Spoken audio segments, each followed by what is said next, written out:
InsyaAllah. Okay, everything okay? So So, far, so good. okay. Sebab dah pukul 9 tadi, mungkin elok saya mulakan. Kita mulakan on time. Nanti saya terpaksa keluar dalam 9:30, Dr. Zainal. Minta Ya, maaf ya, sebab saya ada program lain dan saya cuba join balik sebelum tamat program lah, ya. So I will miss a large part of the fun lah, tapi nak buat macam mana? Okey, bismillahirrahmanirrahim. Assalamualaikum warahmatullahi taala wabarakatuh. Selamat pagi, selamat sejahtera kepada semua rakan-rakan yang dapat join kita pada pagi ini. Saya nampak ramai juga profesor-profesor ni, Dr. Zainal. Saya nampak Prof Azizi tu, Prof Azizi baru masuk, Prof apa ni, Latif kita pun ada. Saya tak sempat tengok the full list. Saya difahamkan yang mendaftar melalui kita punya CPD, MySTIE ini lebih kurang 100 orang. Mungkin lebih, I don't know. Dan yang walk in mungkin ada, dan di YouTube saya tak pasti, mungkin kita ada live on YouTube juga ya. So mungkin ramai juga nanti kot, sebab saya dah war-warkan, saya dah hebahkan dalam Facebook. So terima kasih kepada Dr. Zainal yang dapat bersama kita pada pagi ini. Terima kasih kepada semua peserta. Ini adalah merupakan siri webinar yang dibawakan oleh CDAE, Center for Development of Academic Excellence, ataupun Pusat Pembangunan Kecemerlangan Akademik, yang diberi tanggungjawab untuk menjalankan program-program pembangunan profesional, Professional Development Program untuk semua hampir 2,000 staf akademik USM.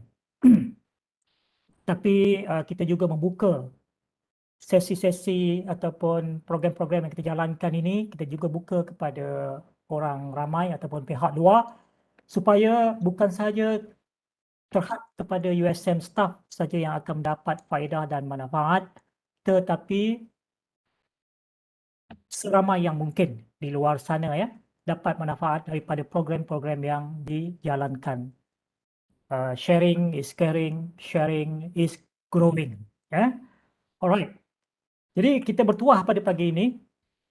Saya telah menjemput rakan sahabat saya, Dr. Zainal Arifin Ahmad, mantan profesor, dulu daripada USM, mantan Uniten, ya, dan juga merupakan seorang ahli akademik yang sangat saya hormati. Walaupun beliau telah bersara, tetapi beliau masih aktif lagi dalam aktiviti akademik. Itulah seorang ahli akademik sejati, seorang lifelong learner yang sejati, yang hebat, yang cintakan ilmu dan tidak kedekut ilmu. Ya, tidak kedekut ilmu. Itulah seorang sarjana, ciri-ciri seorang sarjana keilmuan yang sentiasa mencari ilmu-ilmu baru dan yang sentiasa bersedia dengan hati yang terbuka untuk berkongsi ilmu yang ada di dalam dadanya dengan rakan-rakan yang lain. Dan saya sangat teruja kerana Dr. Zainal telah bersetuju. Susah nak dapat Dr. Zainal ni, walaupun dia dah telah bersara, tapi sibuknya mengalahkan orang tak bersara lagi. Ya, sibuk dengan aktiviti akademi sains lah, menjadi coaches, menjadi coach, program-program coaching, ya, dan segala macam lagi. Dan saya juga nak maklumkan kepada rakan-rakan semua, peserta-peserta pensyarah yang hadir pada pagi ini, CDAE akan melancarkan suatu platform, self-publishing platform, di mana semua orang boleh publish dan menjual buku-buku e-book mereka di dalam platform kita, insya-Allah pada awal bulan Jun ini. Dan untuk makluman semua, Dr. Zainal telah menulis satu siri 5 buah buku, 5 buah e-book yang akan diterbitkan di dalam platform Indie@USM yang akan dilancarkan bulan depan. Dan saya telah melihat kandungan buku-buku yang telah ditulis oleh Dr. Zainal ni, memang sangat-sangat best lah orang kata ya. Jadi saya menggalakkan tuan-tuan dan puan-puan mendapatkan buku-buku ini di dalam platform Indie@USM apabila kita lancarkan nanti bulan depan. To promote sikit Indie at USM. Jadi Dr. Zainal, former professor yang telah bersara, beliau merupakan penerima anugerah akademik negara, suatu anugerah berprestij dalam tahun 2008. Beliau juga pernah menjadi panel penilai anugerah akademik negara, tetapi sekarang ini beliau telah telah meninggalkan jawatan kuasa ini sebab banyak lagi tugas-tugas lain yang beliau ingin lakukan, ya. Jadi pada pagi ini Dr. Zainal akan berkongsi dengan kita suatu tajuk yang saya kira sangat-sangat menarik. Saya sebenarnya sangat-sangat berharap lecturers ataupun ahli akademik USM dan juga yang di luar sana yang mana tempoh perkhidmatannya kurang daripada 5 tahun ataupun kurang daripada 10 tahun pun, even the senior one, yeah, should attend this one because it will give us a fresh perspective of what it's like to be a scholar, to be an academic that, respectable academic that can contribute to the university and to the nation. Jadi tajuknya pada pagi ini, preparing yourself academically, lesson from P. Ramlee. Tu dia. Lesson from P. Ramlee. Saya tak terfikir pun boleh ada tajuk macam ini, ya. So ramai yang bila nampak tajuk ni dia kata, wah menarik ni. Saya kata memang menarik. Kalau tak datang memang rugi. Okey. Okey, cukuplah celoteh saya pada pagi ni, panjang pula. Sebab saya excited ni. Itu sebab saya bagi panjang sikit dia punya intro tu. Jadi tanpa melengahkan masa, saya menyerahkan sesi ini kepada Dr. Zainal. Silakan Dr. Zainal. Okey, terima kasih. Assalamualaikum warahmatullahi wabarakatuh. Salam sejahtera. Boleh dengar, ya? Boleh. Boleh. Pertama-tama kali dipanjatkan kesyukuran kehadrat Allah SWT di masa pandemik ni kita semua dapat bersama dan alhamdulillah kita ada berapa orang dalam grup sekarang nampaknya dalam Webex ni ada 80. 80. Okey. Jadi saya berharap dengan sesi ataupun perkongsian saya hari ini dapat membantu rakan-rakan akademik sekalian dan terima kasih Prof Karim di atas introduction tadi. InsyaAllah selagi hayat di kandung badan mengambil sempena Allahyarham P. Ramlee, saya akan cuba berkongsi apa yang saya ada.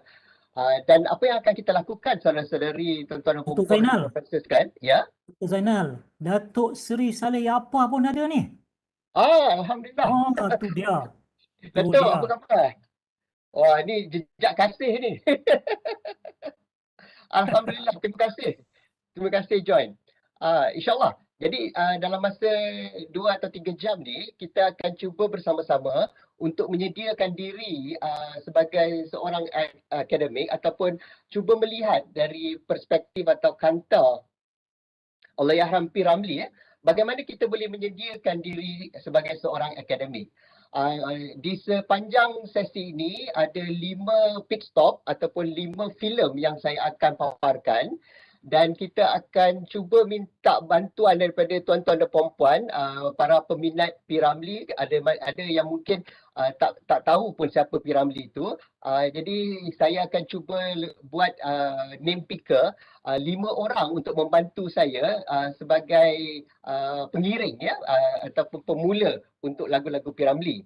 Jadi dengan itu izinkan saya untuk memulakan sharing kita punya slide. Slide-slide ni semua akan dikongsi oleh CDAE kepada semua. Jadi tak perlu nak ambil nota cuma perhatian dan juga perkongsian daripada tuan-tuan dan puan-puan. Sekiranya ada persoalan, sila. Saya mungkin tak nampak siapa yang angkat tangan ataupun siapa yang nak tanya. Just say, Zainal boleh tak tanya? InsyaAllah kita akan cuba.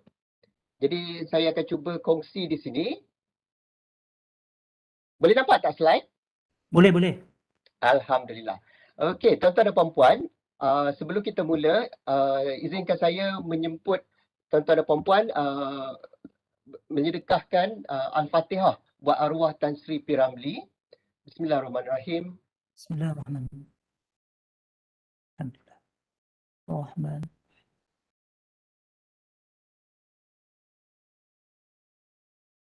Alhamdulillah.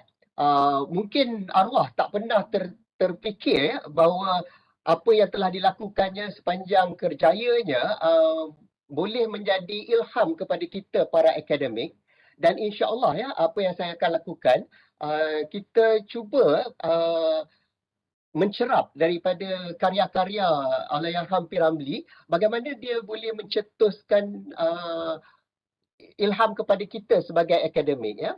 Jadi dengan itu tuan-tuan dan puan-puan, izinkan saya teruskan.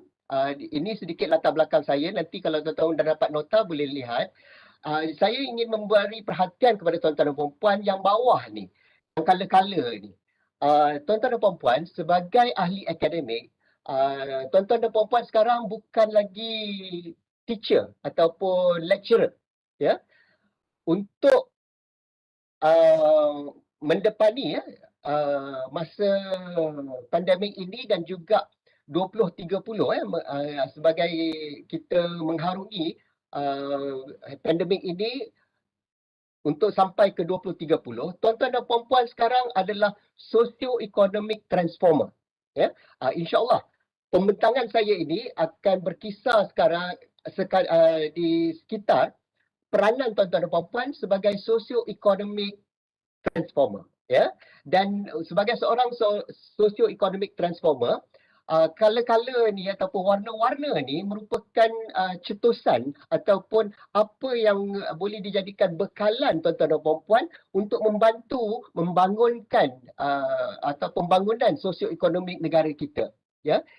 Tanda color yang 10 ni adalah teknologi-teknologi yang telah dikenal pasti, yang kita harus hayati dan juga cuba untuk sampaikan kepada pelajar-pelajar kita supaya mereka apabila keluar kelak akan mempunyai teknologi-teknologi ini untuk membantu rakyat Malaysia dan juga negara sejagat dan sejagat khasnya ya.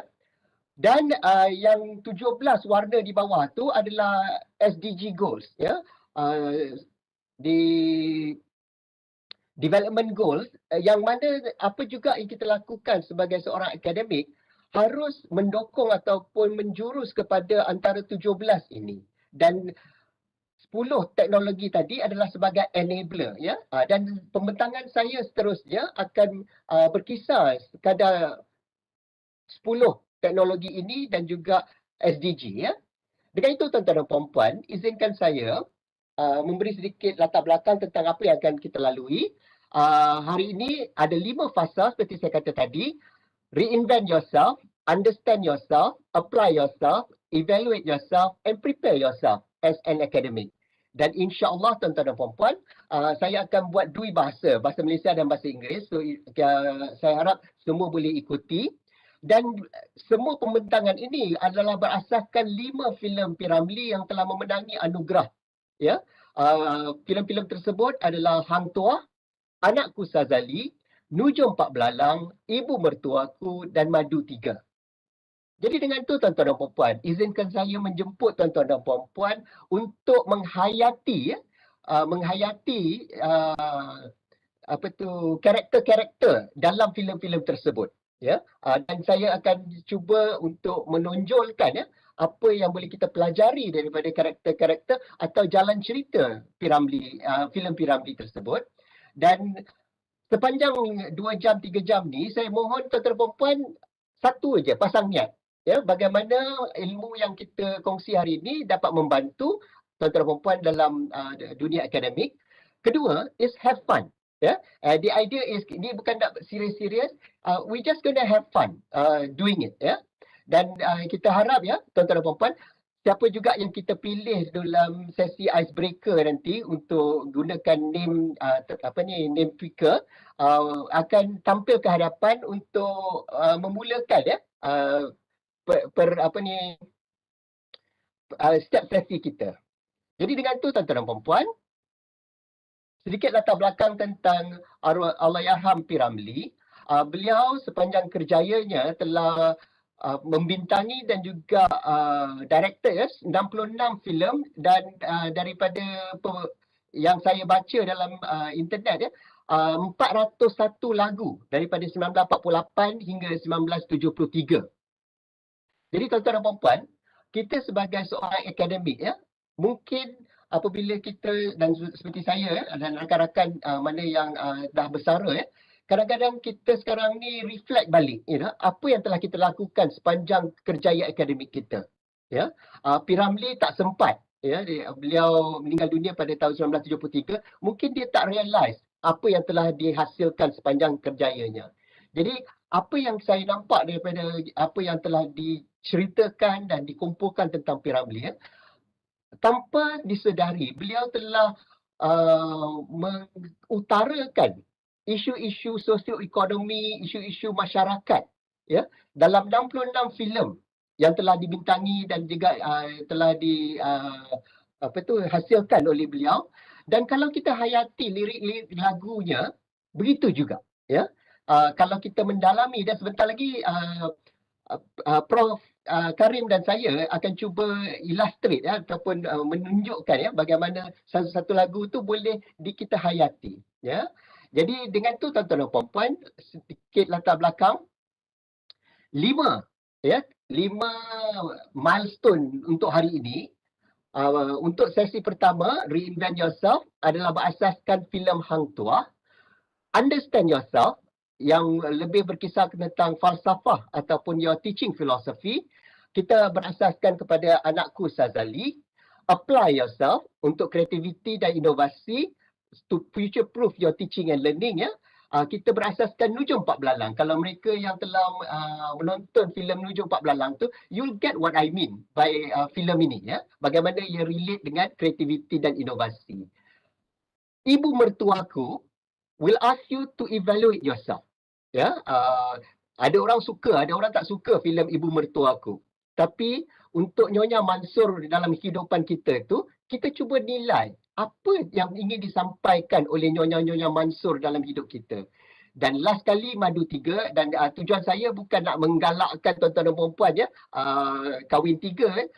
The idea is, tiap seorang daripada isteri Abang Jamil ni ada message untuk tuan-tuan dan puan-puan. Ya, jadi sebentar lagi kita tengok apa message mereka. Jadi dengan itu tuan-tuan dan puan-puan, izinkan saya just to get everybody into the mood ya. Probably dia bukan tanya sampin aja tu. Dia dia akan tanya benda lain, banyak lagi benda yang akan ditanyakan. Dengan itu tuan-tuan dan puan-puan, izinkan saya menjemput P. Karimli dan saya sebagai Zai Normadia ya. Kena nyanyi ke ni? Ya, kita nyanyi dia. Naya ni, Naya. Jadi kita harap rakan-rakan sepanjang kita sesi ni akan sama-sama menyanyi. Saya akan cuba pasang YouTube kalau you tak reti nak lagu tu macam mana. Kita cuba rehatkan ya. Jadi dengan itu ya, saya kena buka songkok pasal nak jadi Zai Normadia ni. Dr. Zainal, sebelum kita nyanyi ni, mintalah dia orang tepuk dulu, barulah ada semangat. Okey. Jadi kalau sudi, mohon tepuklah. Terima kasih Anusha.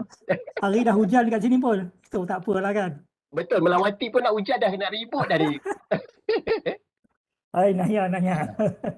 Baiklah. Jadi bayangkan dalam filem Anakku Sazali, Zai Normadia dan P. Karimli di tepi sungai. P. Karimli, you punya violin ada ke? Violin, okeylah Pak. Kalau tak ada violin, pakai MacBook pun tak apa. Jadi dengan itu tuan-tuan dan puan-puan, nikmatilah sedikit coretan rasa dari Zai Normadia. Tanya sama hati, kenapa jadi akademik? Ya, dengan itu, bismillahirrahmanirrahim. Tanya sama hati, apa asal sayang? Adakah tandanya nampak dipandang? Lepas tu dia kena turun sikit. Kumbang rayu bunga, bulan dan bintangnya punya tanda-tanda hubungan mesra. Abang Lee? Tanya sama hati, pernahkah merindu?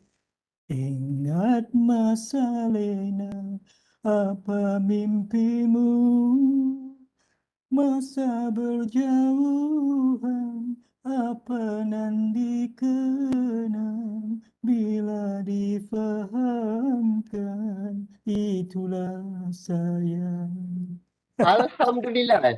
Jadi tuan-tuan dan puan-puan, kami harap ya Tepuk P. sikit, tepuk Karim sikit. dan Zainur Madia, terima kasih di atas tepukan. Kami harap ya that set the tone for the whole session, yang mana tuan-tuan dan puan-puan, tujuan kita is to have fun and to learn, ya. Jadi Prof Karim, insyaAllah kalau ada bakat USM nanti boleh masuk, masih boleh boleh mohon lagi ya Prof Karim. Jadi tuan-tuan dan puan-puan, untuk setiap lagu P. Ramlee ni, cuba lihat dalam konteks kita sebagai seorang akademik. Ya. Jadi sebagai seorang akademik, tanya sama hati, kenapa kita jadi akademik? Ya.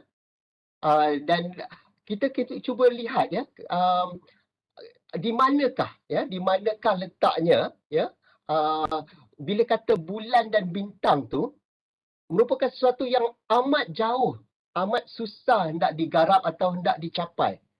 Tapi sebagai seorang akademik, apakah yang kita cuba untuk capai?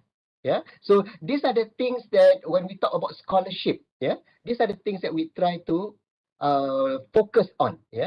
Saya suka bila Abang Ramlee tadi dia kata bila difahamkan itulah sayang. Jadi once you understand your role as an academic, you will fall in love all over again. Even selepas bersara, I still am in love with my role as an academic. Seperti kata mak saya, once a nurse, always a nurse. Dia jururawat. Saya, once an academic, always an academic. Jadi tuan-tuan dan puan-puan, jangan go too deep into the lagu, nanti tak faham susah pula kan. But I hope that setiap lagu P. Ramlee ni boleh membantu kita reflect, insyaAllah. Baiklah, dengan tu tuan-tuan dan puan-puan, izinkan saya, kita nak cuba pilih 5 leader sepanjang perbincangan kita. Jadi untuk sesi ini, saya akan cuba kalau boleh saya tak pasti sama ada dia dapat atau tidak.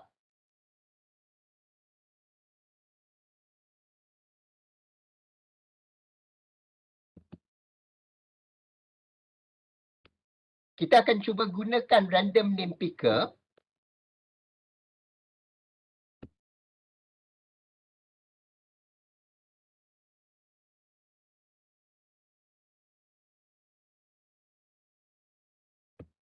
Dr. Zainal boleh copy link tu masuk dalam browser tu lebih mudah. Saya tengah copy link ni sekarang. Pasal takut dia kalau ambil daripada situ dia susah nak tunjuk. Let me share the browser sebentar ya. Dia bab-bab teknikal ni yang kadang-kadang especially dekat Taman Melawati ni ada masa line saya ni dia slow. Tak apa, P. Ramlee dia cool je. Dia cool kan? Okay. Alright, kita cuba sebentar.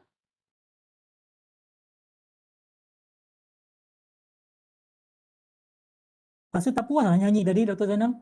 Boleh, Prof. Kalau nak teruskan. Silakan. Saya tengah cuba nak...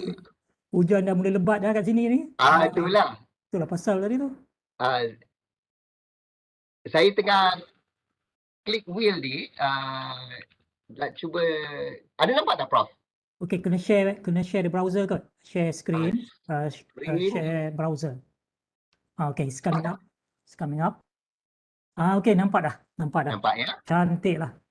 Cantik. Alhamdulillah.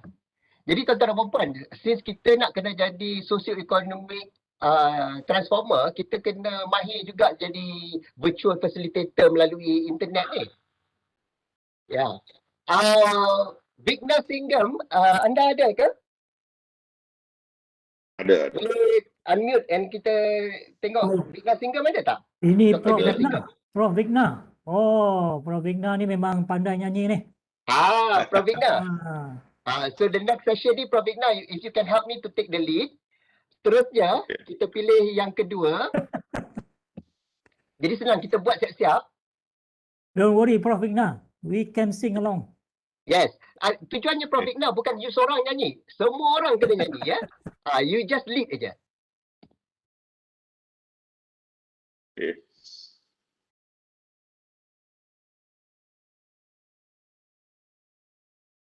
Okey, siapakah yang bertuah ini? Ini teringat masa apa ni? Nak beli aiskrim zaman dulu-dulu ni. Tembak Betul dart kan? Prof. Wah, Dr. Ilyas Oh, Dr. Ilyas. Tahniah, Dr. Ilyas. Jangan Dr. lari. Ilyas? Dr. Ilyas Jangan ada lari. ya? Gosh, ada. Ada, alhamdulillah. Dr. Ilyas nanti tolong ya. Baiklah. Dengan Prof. Igna. Seterusnya, Ah, pemenang ketiga. pemenang ketiga. Dapat aiskrim Magnolia. Prof, kita tak main Magnolia sekarang Prof. Oh, itu zaman dulu Memang Ya. ketinggalan lah saya ni. Sekarang ni apa? Apa ni aiskrim apa tu? I don't know lah. Alah, kita sekarang ni kita ambil yang paling busuk pun Burger King punya Hershey pizza pie tu. Oh, saya nampak ada Dr. Teh. Dr. Teh tengok siapa yang kena ni. Okey. Ui,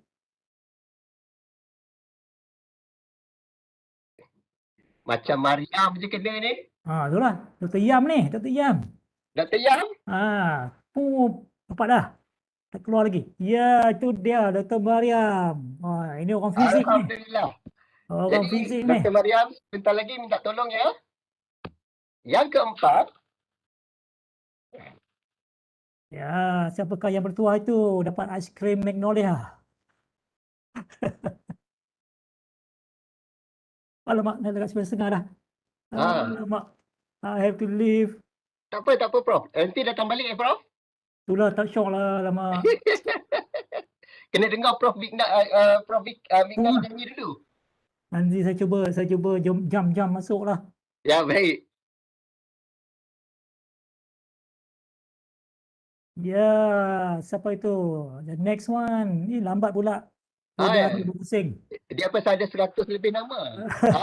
Dr. Itu Rafisa ya. dia, Rafisah. Dr. Rafisa ada? Dr. Rafisah, sila duduk, jangan lari. Dan last sekali, tuan-tuan dan puan. Terima kasih ya. Okey, last sekali. Kita buat siap-siap. Jadi senang. Ini silap-silap ni Dr. Radiah kena ni. Ketua Radiah kena habis lah. Orang lain tak ada can. Orang lain tak Madu ada can tiga nanti. gitu.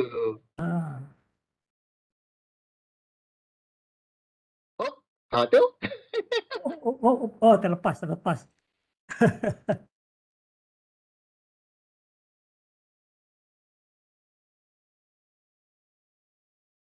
Okey. Alright, Dr. Nurul Hamim. Dr. Hanim. Ini orang saya ni. Alhamdulillah. Baiklah. Kita dah settle yang ni. So sekarang kita balik kepada slide kita. Okey, Dr. Zainal, apa ni? I'll see you later ya. Alright, insyaAllah. Okay, thank you. Have fun ya.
Prof. Zainal, masih ada ke?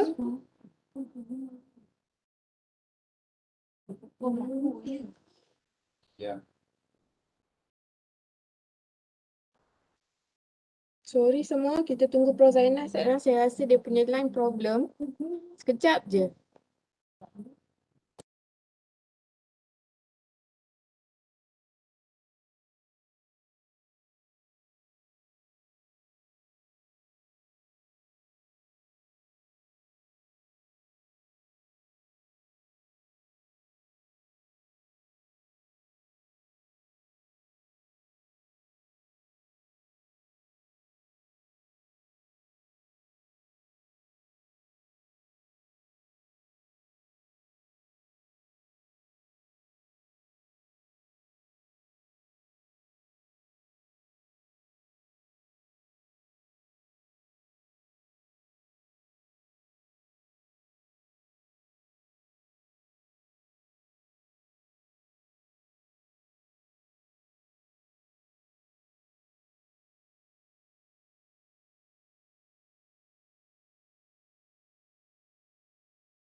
Okay.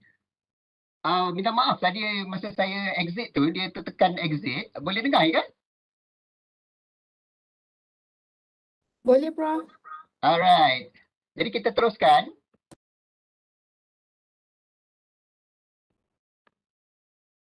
Prof Igna, are you there? Yes, yes. Are you familiar with this song? No, not at all. Not at all. Okay, let me try and show the video for a minute. And this is where I invite everybody to sing along, yeah?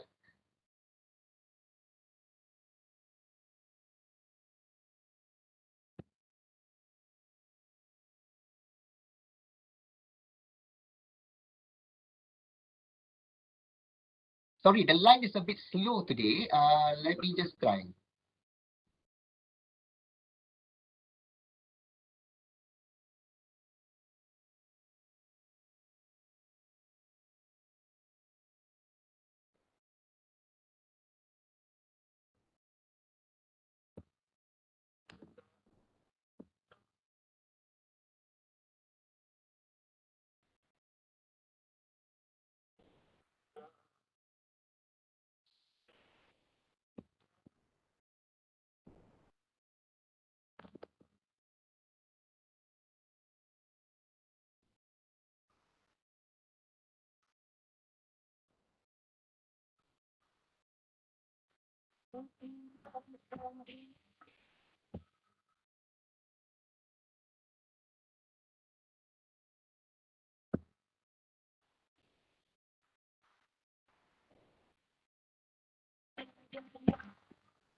All right.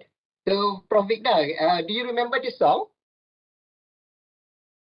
Sorry, I can't hear. The line is so bad. I couldn't hear anything. Oh, you couldn't not hear. sure about the Okay, sorry. Tak apa.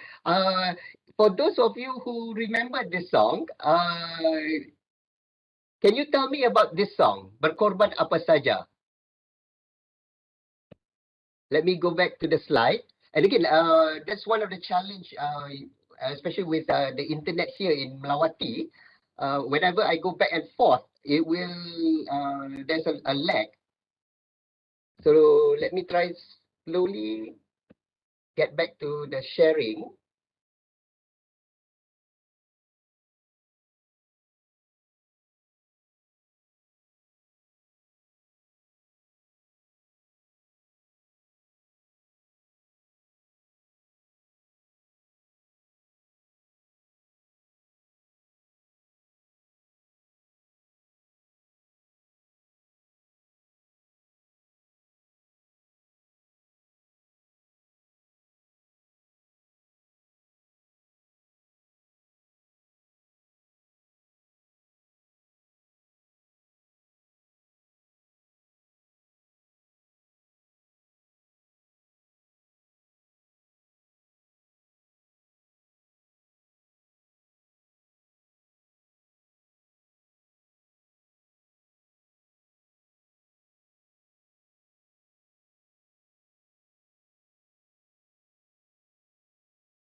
Sementara kita tunggu Prof Zainal, kita dengar dulu lagu tadi saya share dengan semua.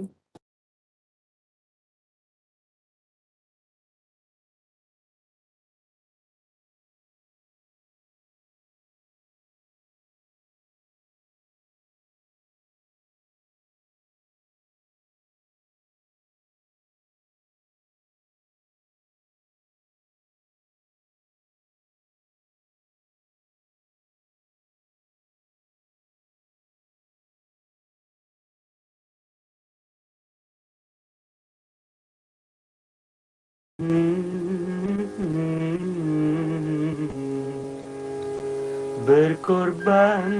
apa saja, harta atau Alright.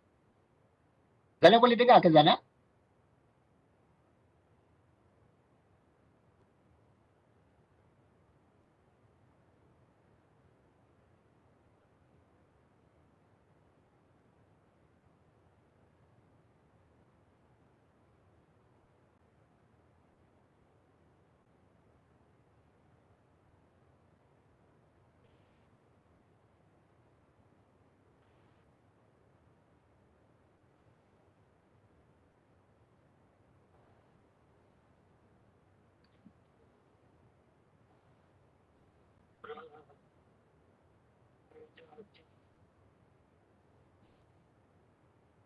Thank you Zana. Boleh dengar ya?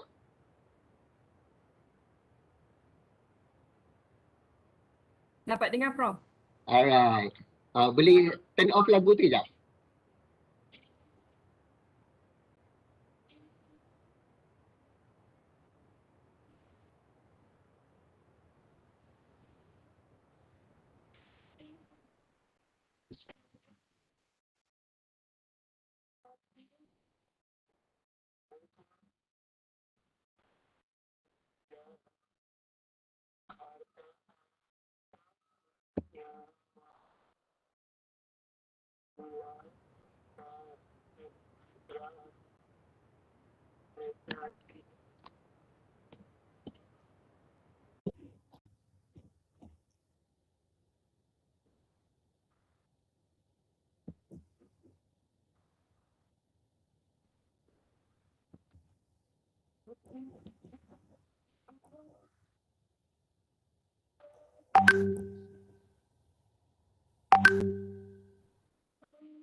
Okey. Semua boleh dengar ke? Saya dengar suara Prof tapi tak dengar apa-apa yang di-share lagi lah. Okey. Pasal apa saya rasa dekat sini dah hujan. Uh,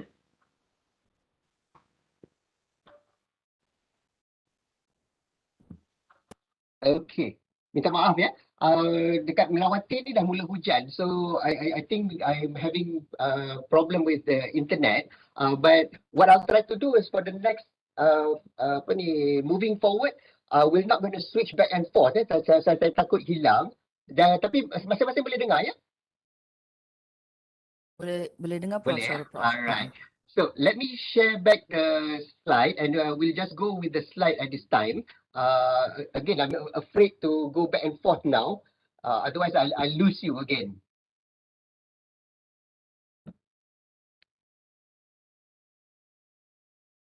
Okay.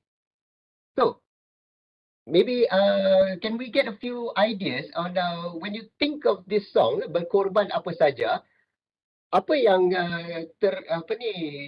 terlintas di fikiran anda or what crosses your mind when we think about berkorban apa saja in the context of an academic career? Anyone? Maybe from Vigna? Sacrifice, yes. And a lot of times, you know, it takes a lot of effort on our part as an academic, and with the demands that we have, yeah. So basically, when we talk about reinvent yourself, one of the things or the mindset that all of us need to be adopting for now is what does it take for us to become a socio-economic transformer until 2030 and onwards, yeah. So with that, ladies and gentlemen, if I may bring your attention, I hope that many of us are familiar with the 1010 MySTIE 2030 framework.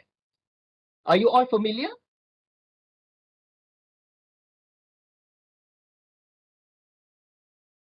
Anusha? Yes. Thank you, Anusha. Good.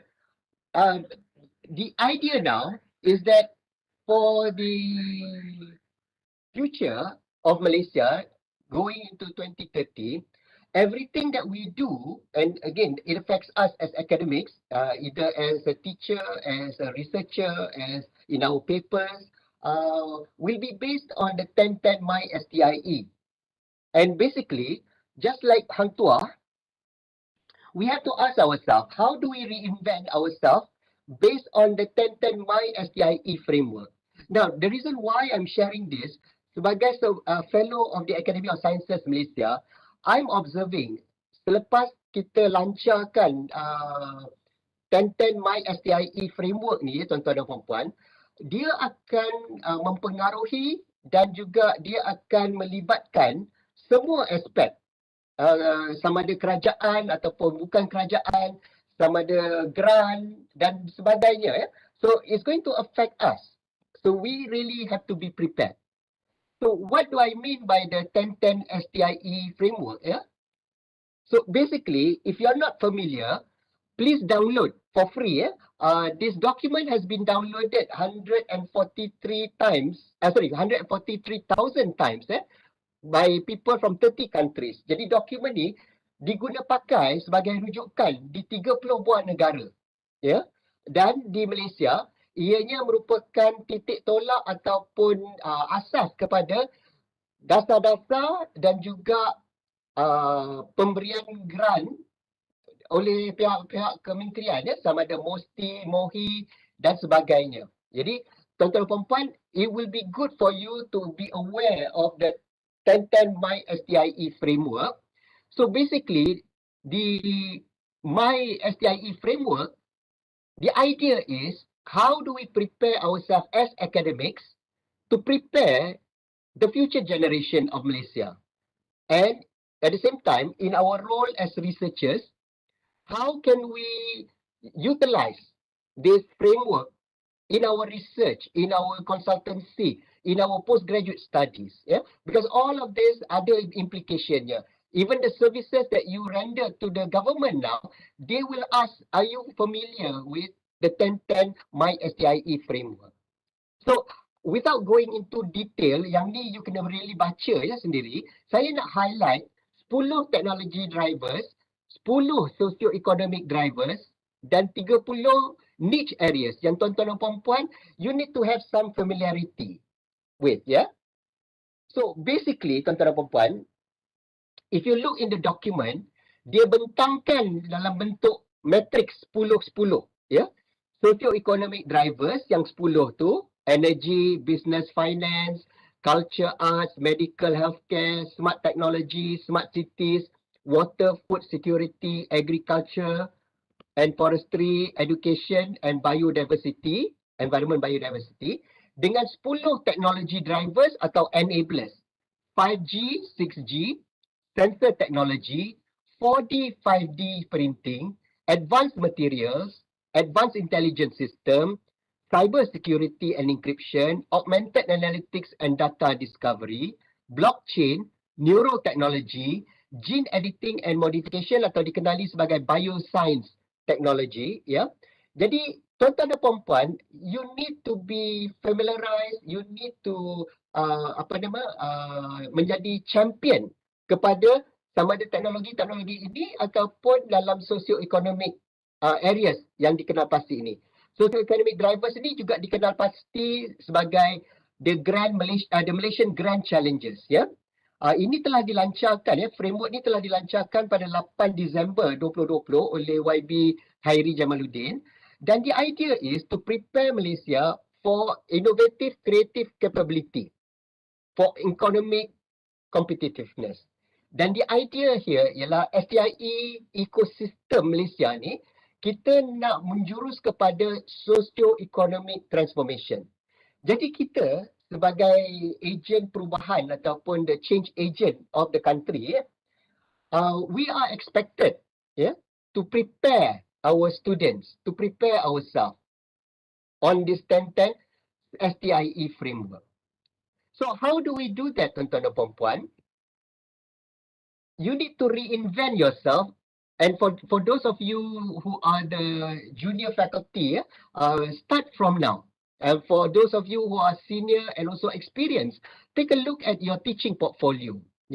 Jadi kalau kita lihat teaching portfolio kita, dalam teaching portfolio tu, kalau berdasarkan anugerah akademik negara, ada 7 syarat Puteri Gunung Ledang. I call it syarat Puteri Gunung Ledang lah, ataupun 7 aspek.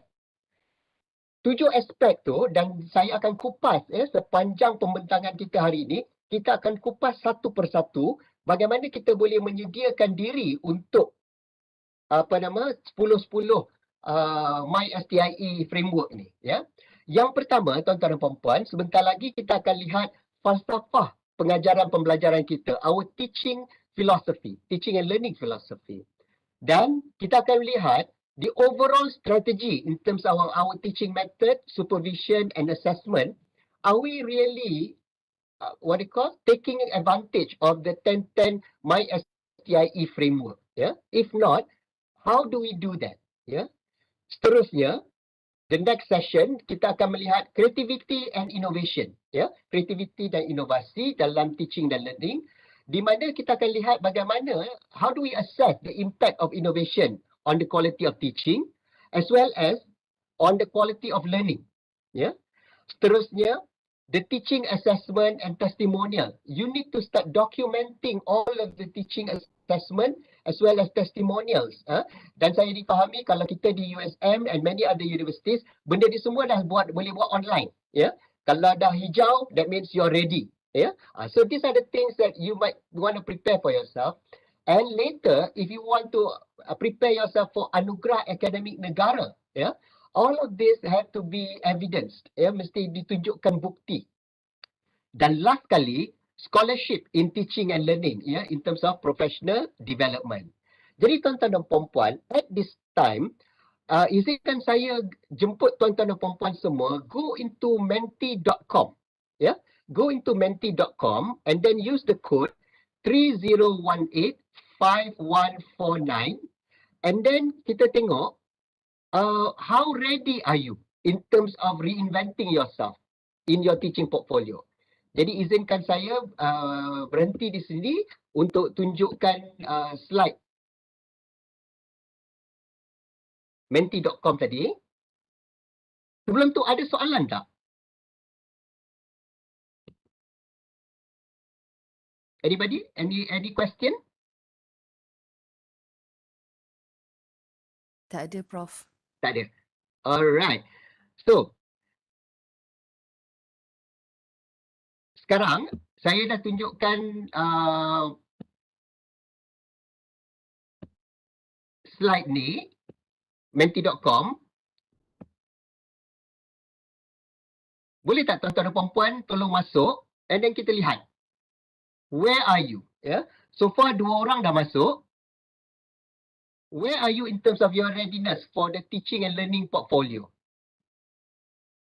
Dan kita akan lihat di mana kita nak fokus pembentangan kita seterusnya. So, do you have your philosophy of teaching and learning? And then, are your strategies for teaching methods, supervision and assessment, are they clear? Is it all spelled out dalam borang MQA kita tu? Seterusnya, your creativity and innovation in teaching and learning and their impact on the quality of your teaching, is it documented? The impact of innovation and quality of learning, can you show evidence of that? How is it affecting your students? So far 9 orang dah masuk.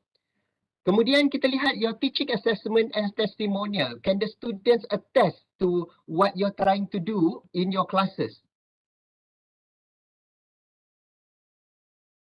Seterusnya,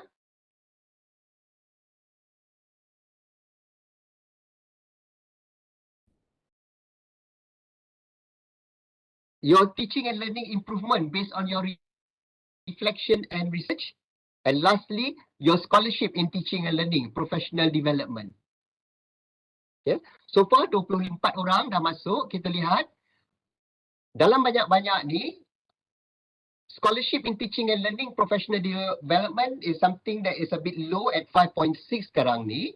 Ya, yang lain tu alhamdulillah you pretty much, for those of you who have gone through CDAE punya training, ya, you have been exposed to how to prepare yourself in terms of your teaching and learning portfolio. Soalannya, ya, kalau kami yang terlibat dalam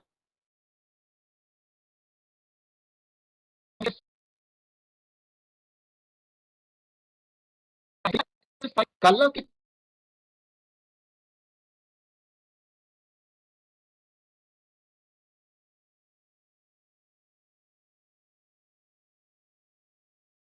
STI, kita bertanggungjawab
okey.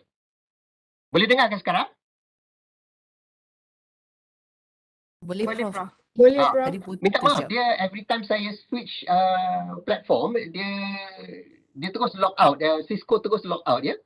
Jadi inilah tak berani dan nak switch lagi dah ni. That's okay. Alright. So tadi ada soalan daripada adakah social science terlibat, ya. Jadi I hope masa dia log out tadi boleh dengar jawapan saya. Ya, social science memang sangat terlibat dalam 10-10 MySTIE framework ni, sama dengan rakan-rakan kita dalam sains.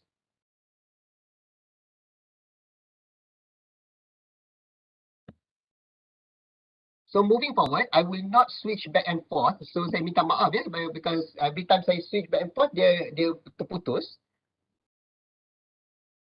Boleh nampak slide sekarang? Boleh? Okay. Jadi ini nanti result ni saya akan letakkan dalam slide dan kita akan edarkan kepada semua, ya, insyaAllah.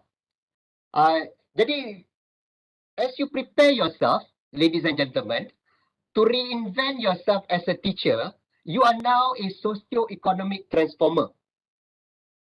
Untuk sesi-sesi seterusnya, saya akan cuba untuk menunjukkan, ya, bagaimana kita boleh menyediakan diri. So untuk philosophy of teaching and learning and overall strategy regarding teaching method and supervision, sebentar lagi anakku Sazali akan membantu dalam understanding yourself. Untuk Nujung Pak Belalang, dalam apply yourself, kita akan lihat creativity and innovation in teaching and learning. How can you be creative and innovative in your teaching and learning? And then how do you measure that? Yeah, I will share with you some of these tips. And this is especially true for those of us who would like to apply for anugerah akademik negara sama ada this year or in the next 10 years ya, dia punya minimum requirement dia 10 tahun ya, you need to be in service. Seterusnya, ibu mertuaku, let's look at how you evaluate yourself in terms of your teaching assessment and testimonial, and related to that, how do you improve based on your assessment? Yeah, how do you use OBE contohnya in improving your teaching and learning? Dan last kali, Madu 3 will tell you how to prepare yourself for the scholarship in teaching and learning for professional development. So with that, ladies and gentlemen, please allow me to go to the next session, understanding yourself. Kat sini saya tak berani nak tukar back and forth lagu dah, ya. Jadi pada mereka yang tahu lagu Anakku Sazali, ramai tak tahu. Boleh tak dengar tunjukkan show of hand?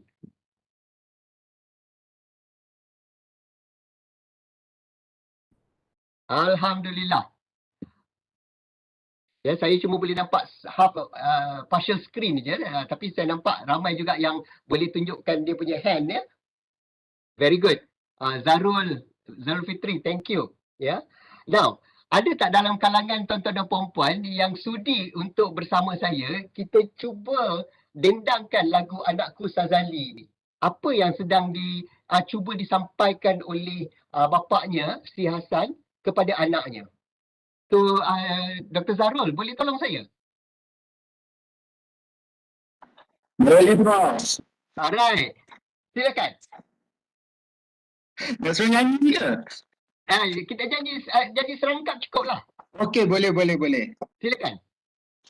Okey, 1, 2, 3. Anakku Sazali, dengarlah lagu yang ayanda karangi. Sifatkan laguku, hai anak, sebagai sahabatmu nanti. Alhamdulillah, thank you. Anakku Sazali Juwita, laguku jadikan pelita, penyuluh di gelap gelita, pemandu ke puncak bahagia. Alright. Jadi tuan-tuan dan puan-puan, kalau kita dengar lagu ni tadi ya, apa message yang nak disampaikan oleh P. Ramlee ataupun Hasan kepada anaknya Sazali? Dan kedua-dua watak ni telah dimainkan oleh arwah P. Ramlee. Ya? Apa agaknya message? Dr. Zarul, what's your understanding? Saya punya understanding, kalau kita tengok Anakku Sazali ni ialah dia nak ayah dia nak ceritakan kasih sayang, dia nak minta anak dia fikirkan tentang pengorbanan dan kasih sayang yang dia dah curahkanlah daripada anak tu kecil sampai besar. In addition, kalau kita tengok cerita ni kan, waktu ni I think mak dia pun dah tak ada, tak saksi kan, kalau ikut yang tingkat awal tu kan. Possibly this is how, at least kalau dia dah tak ada nanti, sekurang-kurangnya benda ni boleh jadi satu panduan lah untuk anak dia. Betul. Ya. Ada tak perspektif lain daripada rakan-rakan yang ada dalam sesi kita hari ini? Ada tak pemahaman lain yang you dapati daripada lagu ini? Anybody? Silakan. Bapa sebagai kawan, Dr. Nurziani, terima kasih. Ya. Ada lain-lain perspektif? Umpama pensyarah memberikan ilmu kepada pelajar, betul. Jadi dia ada dua dikotomi di situ dan saya memang impress ya dengan cara P. Ramlee menonjolkan ya peranan sebagai anak dan peranan sebagai bapa. Ya. Jadi apa yang saya garap ataupun saya dapat daripada lagu ini, ya, terima kasih Abang Muhammad Abdullah, ya. P. Ramlee dia menonjolkan bukan saja peranan ataupun kewibawaannya sebagai seorang pelakon ya, memainkan dua peranan Hassan dan juga Sazali, tapi dia menunjukkan bagaimana kita sebagai akademik harus menghayati dua peranan ini. Pertama, sebagai bapa ataupun teacher dan anak sebagai learner. Ya. Jadi sebagai akademik, ya, kita kena lihat kedua-dua perspektif ini. Dan bila kita dah dapat melihat kedua-dua perspektif ini, barulah kita memahami, ya, can understand ourselves as a academic, ya, teaching philosophy kita sebagai seorang akademik, ya. So macam mana kita nak lakukan ini, tuan-tuan dan puan-puan? Salah satu caranya ialah kita kena pergi balik kepada falsafah. Falsafah kita sebagai seorang tenaga pengajar, sebagai seorang akademik, what is our philosophy of teaching and learning? Jadi dengan itu izinkan saya berkongsi falsafah saya semenjak tahun 1989 apabila saya menduduki program Doctor of Education in Adult Continuing Education, ya. Kursus yang pertama yang kita dedahkan ialah falsafah pendidikan. Dan dalam kursus tersebut kita telah ditekankan supaya mempunyai satu falsafah dalam kita cuba untuk menjadi seorang adult learner ataupun adult educator. Jadi saya sebagai adult educator, falsafah pengajaran saya, I'm a lifelong learner. Therefore, I believe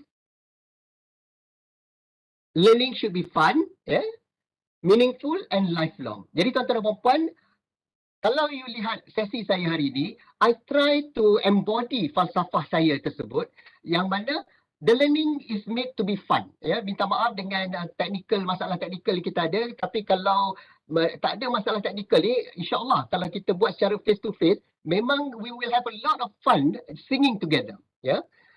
Kedua, meaningful. Meaningful ni satu konsep dalam adult education yang mana mengatakan bahawa apabila seorang dewasa find meaning in what they are learning, the learning makes sense to them. Ya, jadi itu sesuatu yang kita dapat garap daripada falsafah pendidikan. Yang ini dalam konteks ini apa yang saya fahami bagi falsafah pendidikan lah. Tapi tuan-tuan dan puan-puan, dalam bidang yang berlainan, you can actually come or draw from your different teaching philosophy. Dalam chemistry, dalam physics, dalam sciences, ya, you all have your own teaching philosophy, ya. So draw from that, ya. Dan yang konsep ketiga dalam pendidikan falsafah pendidikan saya ialah lifelong.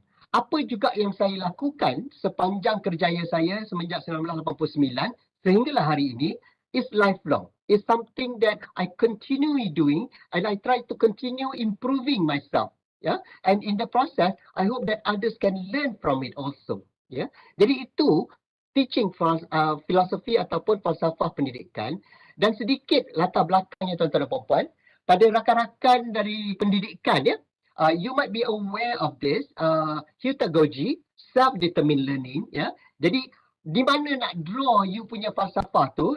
Dalam konteks saya, masa zaman saya, I was based on andragogy, iaitu self-directed learning. Nowadays, as of 2012 onwards, kalau tak salah saya, we are talking about self-determined learning, heutagogy. Jadi tuan-tuan dan puan-puan, dalam zaman pandemik ini, how do we embody this heutagogy dalam pendidikan dari rumah, online learning? How do you make learning become something that the students take or learner centric? They take charge of their learning. Jadi peranan kita sebagai pendidik, we become a coach. Kita bukan lagi the designer, kita bukan lagi the facilitator. We become a coach in helping the students learn. Similarly, what I'm trying to do here with you, I'm just becoming a coach. I'm just triggering you in terms of how do you prepare yourself academically.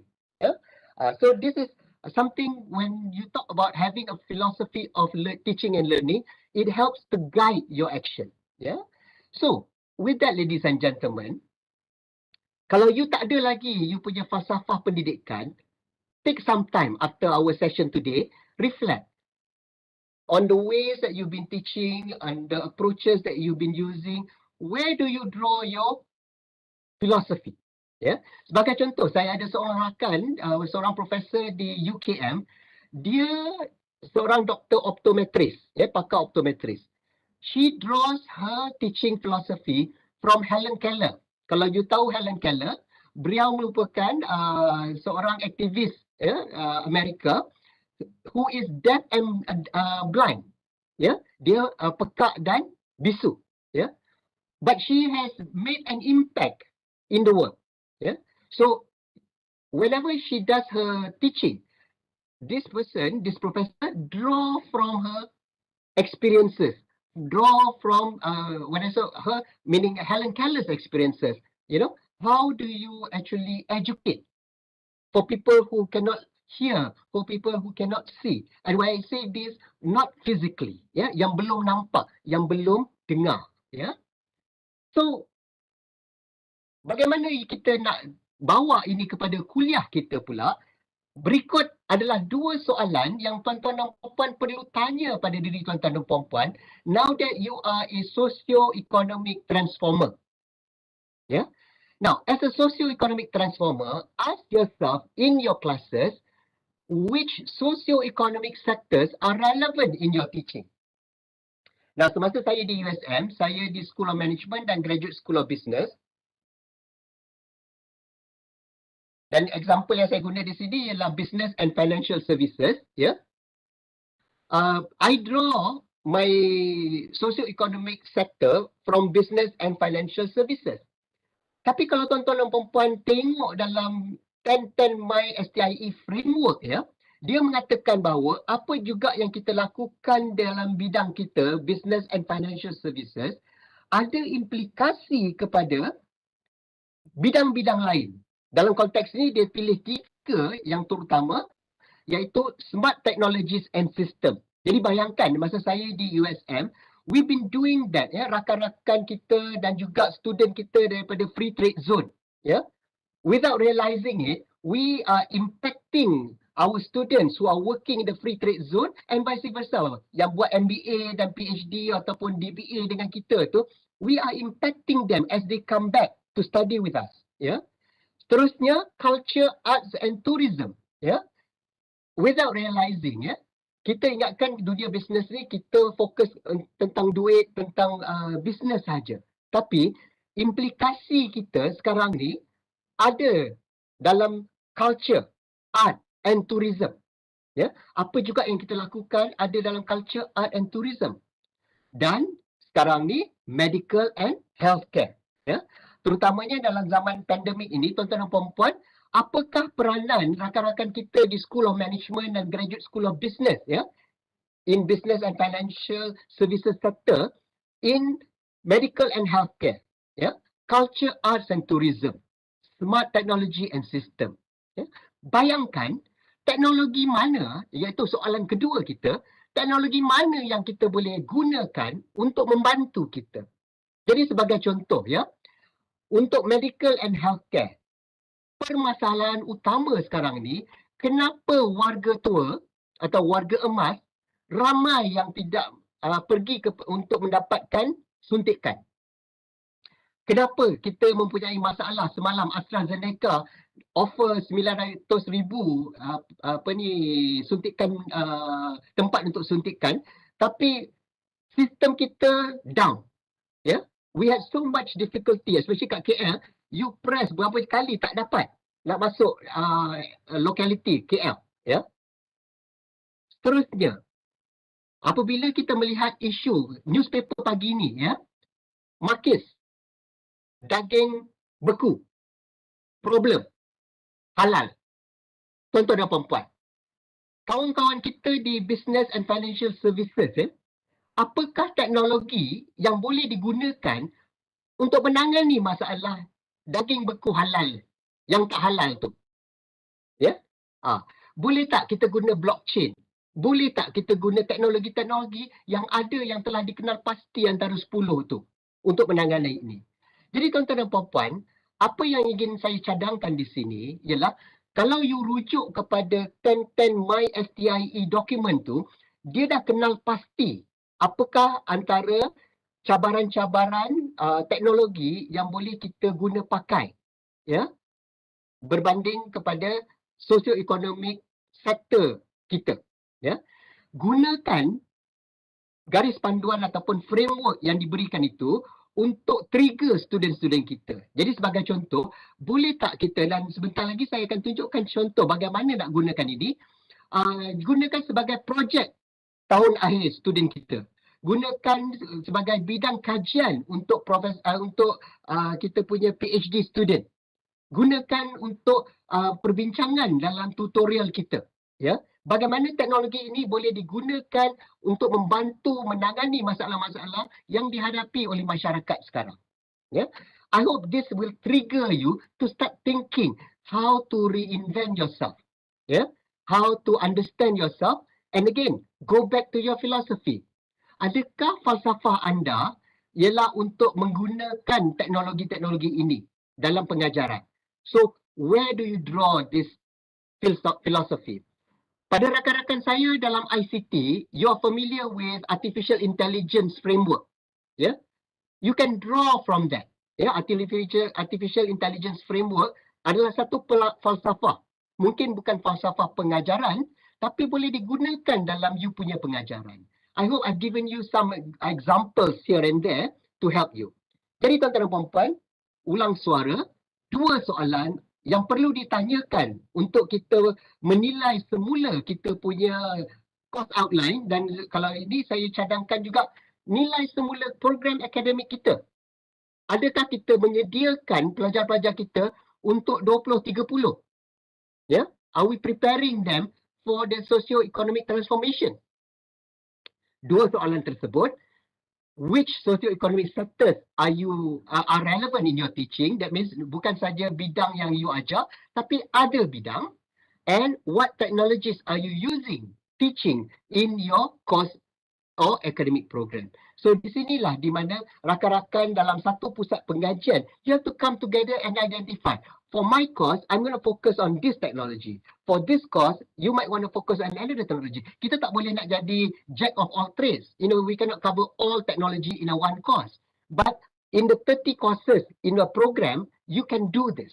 Yeah? You can actually map out the whole 10 technologies, enablers in your program. Yeah? Baiklah tuan-tuan dan puan-puan. Kita dah 2 fasa yang kita lalui dalam pembentangan saya. Reinvent yourself dan juga to understand yourself. Kita nak masuk kepada fasa seterusnya, iaitu nujum pak belalang. Jadi sebelum kita masuk pada nujum pak belalang, seperti yang fasa-fasa lain itu, ada tak volunteer dalam kalangan kita yang boleh tolong saya nak nyanyi lagu ni? Anybody? Prof Azizi, boleh tolong tak? Not sure about this song. Not sure about this song? You can actually Google it, tapi I boleh bagi dia punya intro line. Okay. Tuan, satu cerita, cerita dongeng, hai orang-orang tua. Oh gosh, okay. Nujum. Do you remember? Not the tune, the melody. Not the tune, yes. And of course, you know, I will not go to... Jadi rapping nanti je. Ada tak penyanyi-penyanyi dalam kalangan kita? Kalau ikut senarai saya, tadi Prof Vigna, Dr. Ilyas dan Dr. Mariam, boleh tolong tak?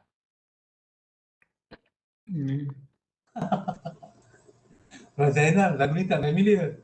Tak familiar ya? Yang Prof Vigna tadi okey lah, yang ni tak okey. Yang ini tak erti dah. Dr. Mariam, ingat tak lagu ni? Tak berapa familiar. Okey. Jadi sorry. homework kita untuk hari ini, lepas sesi kita pukul 12 sekarang, masing-masing tolong masuk dalam YouTube, dengarlah kembali lagu-lagu P. Ramlee ya. Jadi make it evergreen ya. Jadi lagu ni very interesting ya. Siapa tahu jalan cerita Nujum Pak Belalang ni? Prof Azizi, do you remember tak Nujum Pak Belalang ni? Now, the reason this is about the Nujum being very cunning about cheating to everyone, I guess. Okey. Yang paling saya ingat dia apa ni, dia ambil bontot kuali tu buat kopi, if I'm not mistaken. Betul tak yang itu? You remember? Excellent, excellent. Tapi yang paling best tu yang satu kadang kadang-kadang jarang-jarang apa tu yang apa ni, apa dia punya teka-teki tu untuk kan.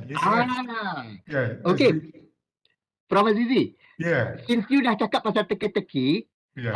tak apa, don't worry about the song. Kalau masing-masing tak tahu lagu ni, nanti kita homework Okay. Saya nak tunjuk teka-teki tu, Prof Azizi. Right. Boleh tak jawab? Okey, yang hujungnya ringan, yang pangkalnya berat. Sebab itu betul. Jadi kita baca sama-sama Terdapat sebatang kayu yang diraut cantik. Yang mana hujung, yang mana pangkal? Ya. Okey, yang hujungnya adalah di pucuknya, yang pangkalnya adalah di akarnya. Sebab itu berat. Okey. Jadi ada dua ekor itik yang baru menetas, bagaimana nak mengetahui yang mana jantan dan yang mana betina? Yang jantan akan mengikut yang betina. Wah, ini memang Ramlee punya fan ni. Terdapat sebuah masalah, satu banyak, dua sikit, tiga jarang, empat kadang-kadang. Apakah ia? Kahwin satu, kahwin dua, kahwin tiga, kahwin empat. Betul tak? Ya, okey. Okay, di manakah terletaknya kekuatan Datuk Laksamana Hang Tuah? Di kerisnya kah atau di tenagakannya? Di huruf T. Ta. Tuah kan? Betul itu? Alhamdulillah. Prof Azizi, sorry saya tak ada hadiah, but excellent. You remembered. Yeah, it's pengajaran actually, because I think that yang mengajar tu pasal, because kalau betul tanya pasal kayu tu, I already know, tapi bila baca tu, bila tengok movie tu saya tahu. Oh, itu pengajaran juga lah. I think you need fundamental to be strong at the bottom to be able to achieve some greater heights kan? Itu cara dia kan? Alhamdulillah. Excellent interpretation. Ya. Yeah? Now, tadi saya nampak Prof Latif dia gelakkan you. Prof Latif memang dia selalu gelakkan saya. Itu memang Latif. Dia gelakkan you tahu. Prof Latif nak tanya kat you, what's your interpretation daripada uji kaji pula, daripada teka-teki ni? To me, how smart you are in the in the testing the critical thinking lah. Sebab kalau kita tengok teka-teki ni is very simple thing, you know, macam mengenai kayu, mengenai itik lah, jantan kejar yang betina, mengenai isu kahwin is very simple, but it's not the simplistic yang kita talking about, but the innovation and critical you are in testing, you know. Macam kita kalau lecturer, our critical in testing the knowledge our student lah. That is what I feel lah, you know. Alhamdulillah. And then terima kasih Prof. Dr. Haizan kata isu-isu masyarakat. Ya, dia bila berkata tentang kreativiti dan inovasi kita sebagai akademik, bagaimana kita menangani isu-isu masyarakat seperti kata Prof Latif tadi dan juga Prof Azizi ya. Ada pandangan lain? Silakan unmute yourself and then please share because it will show on my screen nama you. Any other thoughts?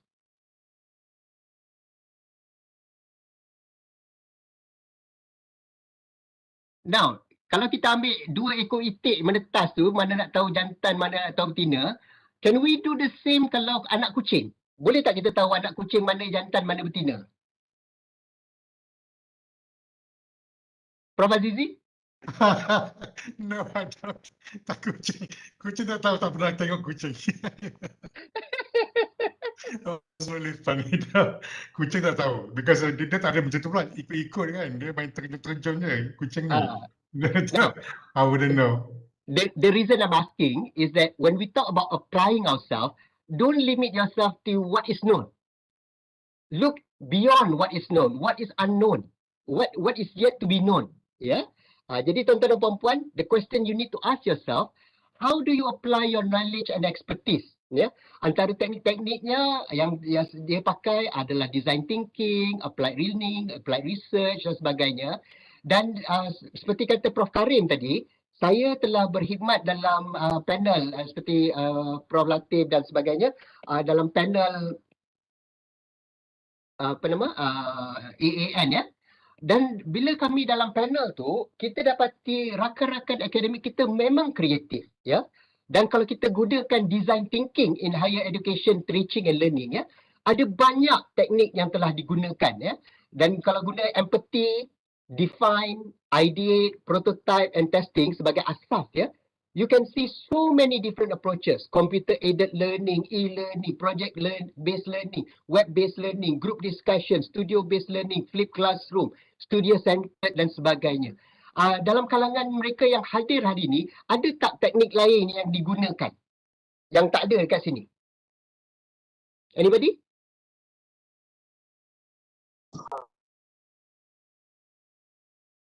Silakan. You can chat ataupun you can speak up.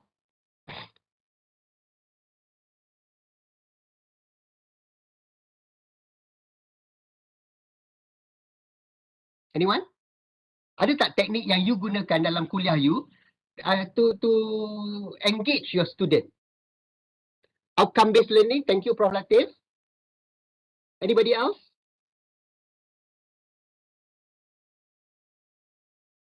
Azim? Dr. Azim daripada HUKM, HUSM? Ada tak teknik-teknik dalam medical yang you all gunakan?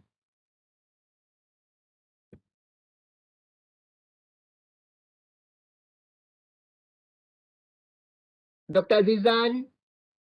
Yeah, these are some of the names yang saya nampak dalam panel saya. Jadi I just call at random. So tuan-tuan dan puan-puan, think along this line. You know, what can you do to engage your student? The different approaches as you design your coursework. Experiential learning, excellent. Thank you, Dr. Zarina. Yeah. Now keep those ideas going. Yeah. Now, the idea, tuan-tuan dan puan-puan, is that as you develop you punya portfolio tu nanti, kita nak tengok macam mana all of these different techniques that you use, ya. Macam mana you guna pakai to engage your student, and then how do you analyze, how do you assess that impact on your students, ya. Jadi dengan itu, macam zaman saya dulu tahun 2008, kita ada town hall, excellent Daina, Dr. Daina. Di zaman saya dulu, ya, kita gunakan social media. Kalau you ingat, dulu kita tak ada Facebook dan sebagainya terlampau aktif itu. Kita gunakan list, ya, list lah, ada yang through melalui ada nama web-web yang dulu, ya, role play, debate. Thank you, Dr. Diana. Ya, so how do you incorporate that in your teaching learning? But more importantly, how do you measure the impact? Yeah? Jadi document all of this impact, sama ada di akhir semester through the formal evaluation ataupun feedback daripada student you. Even the thank you cards. Saya dengan Prof. Karim, masa kami submit kami punya documentation dulu, Prof. Karim, he's a standard bearer. Yeah? Masa dia submit dalam bentuk thesis. Dia copy everything, made it into a thesis. Yang saya ni pula, being a business lecturer, I made into a catalog. Saya ambil plastik, plastik folder tu, apa juga saya buat, saya print, saya masukkan, jadi macam catalog. Yeah? Now you are expected to submit a thesis format of everything that you have done in your teaching and learning, yeah, sebagai evidence. So think along that line. Start documenting from now. Now, when I submitted mine, saya telah mengamalkan 10 inovasi. Pertama, saya balik daripada US tahun 1994. I was practicing adult learning principle dalam School of Management. Ya, yang mana School of Management lebih pedagogical at that time. If I may, correct me if I'm wrong, kawan-kawan daripada School of Management. Seterusnya, saya adalah antara yang pertama menggunakan movie dan literature. Bayangkan, filem Ramlee ni saya gunakan untuk mengajar psychology of management. Dan saya gunakan filem Titanic dan lain-lain filem yang hot masa tu untuk setiap kuliah. Ya, sampaikan filem untuk MBA dan juga DBA, saya gunakan filem. Terusnya, saya merupakan mak tiri kepada banyak student sakit hati dengan saya masa tu pasal saya kata tiap kumpulan mesti ada 5 orang dan terdiri daripada lain jantina, lain agama, lain latar belakang, lain, dan kalau ajar kelas minor, lain bidang-bidang dan sebagainya. Dan mereka sampai report dekat dekan mengatakan saya paksa. Alhamdulillah, dekan masa tu Datuk Daeng kata balik pada mereka, kalau awak tak suka, you can leave the program. Why? Because I'm training them to become managers of diversity. Because bila dia keluar kerja kelak, mereka tidak akan bekerja dalam kelompok yang sama. They will have to deal with people from different background dengan banyak kerana. Learn from this point. Yeah? So, diverse team. Seterusnya, highly interactive student centered class. Minta maaf, kita ni guna virtual facilitation, gunakan internet. Tapi kalau you boleh bayangkan dalam kuliah saya, memang tak ada chance lah you nak menyorok. Ya. Semua orang akan dipanggil. Ya. Bayangkan DK, kalau tak silap saya, DK mana yang besar sekali tu? DKT ke? Dewan kuliah kita yang terbesar dekat USM. Anybody? DKRST kan? DKU. Ya. Now, dekat DKU, saya boleh lompat dari atas stage ke bawah stage dan saya boleh panggil yang mana duduk dekat atas sana. Dia ada dua level kan? Saya kena ngajar 1,200 student minor dekat dalam DTSP. So bayangkan ya, saya gunakan mic yang walkabout tu, ya. Saya jalan sepanjang-panjang hall tu. Jadi student tak ada tempat nak menyorok bila datang kuliah, ya. So very interactive. Kuliah saya untuk MBA masa tu lagi best. Dia orang kata saya lecturer pemalas. Pasal apa? Kuliah 3 jam, pukul 6 sampai pukul 9, ya. Saya cuma bagi vignette ataupun lecturette jam pertama je sebelum maghrib. 2 jam seterusnya, student kena bentang dan gunakan role play dan gunakan apa juga topic of the day untuk membentangkan cerita-cerita dari industri mereka. Ya. Jadi saya duduk dekat atas dengan student lain sebagai pemerhati. Ya. So, highly interactive student class. Problem-based learning. Ya. Again, topik-topik, isu-isu semua dibawa daripada industri ke dalam kuliah. Pada masa tu, hot stuff was forensic HR. Dalam HR, kita tak cakap pasal forensik, but we talk about forensic at that time. Terusnya, kalau you ingat lagi mamu yang jual buku dekat dekat USM tu ya. Ya. Dr. Zarina, you remember? Thank you. Saya pakat dengan Mamu Ali ya. Bila dia nak jual buku, saya kata, okay, saya akan beli textbook tapi you kena bundle dengan buku-buku famous masa tu atau buku-buku yang online masa tu dengan satu harga satu buku sahaja. Yeah? So you bayangkan ya, my student get 2 books for the price of 1 for their classes. Yeah? Tapi kena buat kerja sikit lah. Kena, pasal apa? Sepanjang kuliah tu akan berasaskan buku-buku popular tersebut. Terusnya, MBA, kita buat HRM in practice. Mereka akan memberitahu apa yang diamalkan di company masing-masing. Student undergrad, saya hantar mereka ke industri. Kebetulan saya duduk dalam personal managers group punya advisory board. Saya pakat dengan rakan-rakan HR. Boleh tak saya hantar my student just for 1 day? So that student saya, student HR, just so that they understand what it means to be an HR person dalam industri. Ya, balik semua kata doktor, kita orang ingatkan kerja HR ni senang, buat year end dinner, tapi kita orang kena ke job bus doktor, make sure kerja kilang semua naik bus tu cukup tak sebelum dia orang balik, padan muka. So these are the kind of things so that my students get a feel of what they are getting into in the field of human resources. Kemudian kita gunakan case study, and at that time, bayangkan tahun 2008, kita pakat dengan Case Writers Association of Malaysia, student-student MBA dan Zarina, mungkin you pun terlibat kena tulis case as part of your course coursework, ya, dan submit. Menang saya tak dapat hadiah. Student dapat hadiah. Biarkan dia dapat hadiah, ya.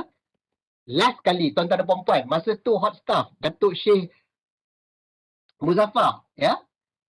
Student saya 90% wanita, ya. Kita bawa Datuk Syekh 3 kali ke kampus, ya. Happy student-student saya dapat tengok Dr. Syekh. Ada juga student lelaki yang happy, ya, masa tu, ya. So dia orang, ya, the topic of the day for MBA and for undergraduate, kita katakan what does it take for managers to operate or to function in space, ya. Bayangkan, we are already looking at that. Now, bayangkan inovasi ini you nak submit kepada Anugerah Akademik Negara tahun ini dan tahun-tahun akan datang. Menggunakan 10-10 STIE framework tadi. Boleh tak you kenal pasti apakah bentuk kreativiti dan inovasi yang you boleh gunakan, ya, dalam kuliah-kuliah you so that it will enhance your teaching and learning. Sebagai contoh, tuan-tuan dan puan-puan, boleh tak saya tanya dalam kalangan 100 orang yang ada hari ini, ada tak yang menggunakan drone dalam kuliah? Anybody? Anyone?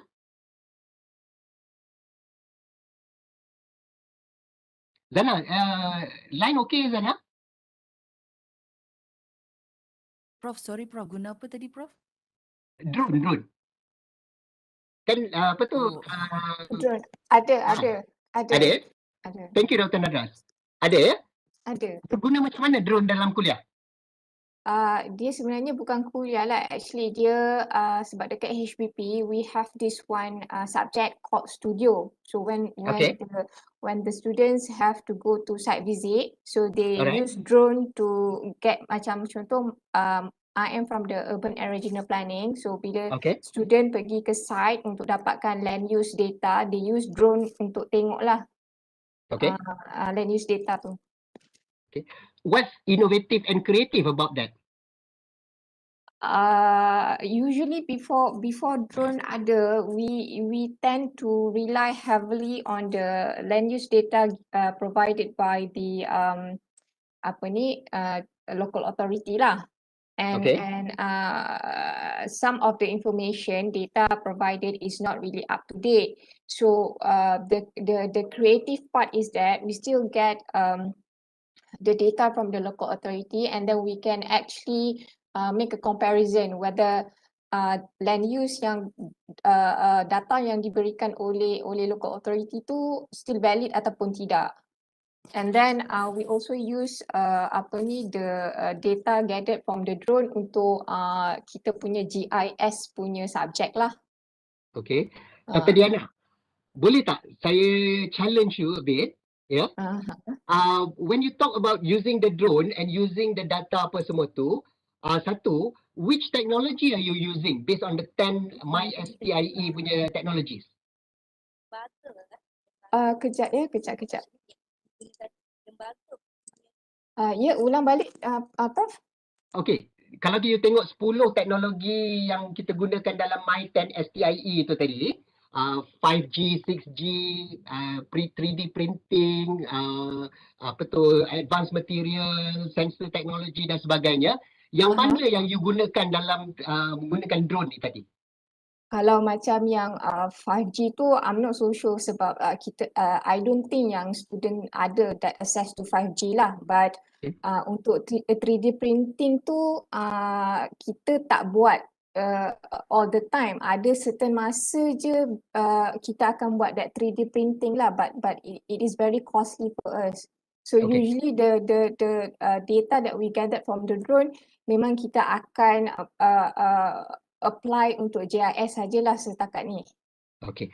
Jadi Dr. Diana, cadangan saya, when you talk about creativity and innovation dalam konteks MySTIE 10-10 dan juga untuk Anugerah Akademik Negara, bayangkan kita kena combine these different technologies. Bila you berkata tentang 4D printing tadi mahal, ada tak kawan dekat industri yang boleh bantu. Contohnya kalau masa zaman saya dekat USM dulu, kita punya geng-geng dekat apa tu, bukan MTDC, apa nama, dekat free trade zone tu, yang offer BTEC, Allah, geng-geng daripada industri yang menggunakan apa tu teknologi ni. Can they help you in your classes? Okay, in terms of industry, what we selalunya lah, the type of collaboration that we have with industry is the experiential learning, where we ask them to actually, you know, provide a real punya case study, because one of my subject is planning law. So planning law ni, when you just based on the act, dia punya kebanyakan case study is not really up to date lah. So the industry players yang come to that class will give you okay, this is the real situation in planning law, and how actually the industry players from private and public, from private and government actually use that planning law, all the acts and everything. So in terms of drone ni, macam yang Prof cakap tadi, I believe that we can get the type of collaboration yang macam Prof mention tadi tu, tapi at the moment kita tak proceed lagi lah with that thing. Okay. Yes. So at this moment, Dr. Diana, please work with the appropriate department. Saya tak pasti jatuh bawah inovasi USN ke ataupun RCMO. And thank you Prof apa tu, PSDC you start engaging the industry, because kalau dalam 10-10 MySTIE framework tu, dia mengatakan bahawa kita sebagai akademik, kita kena work with 8 kelompok, 8 clusters of people out there besides Hausa. Okay. So that we can actually prepare our students better. We ourselves in our research and development and innovation are better prepared. Can be the manufacturers, can be the standard bearers, can be many people along the ecosystem. Sebab tu dipanggil ecosystem.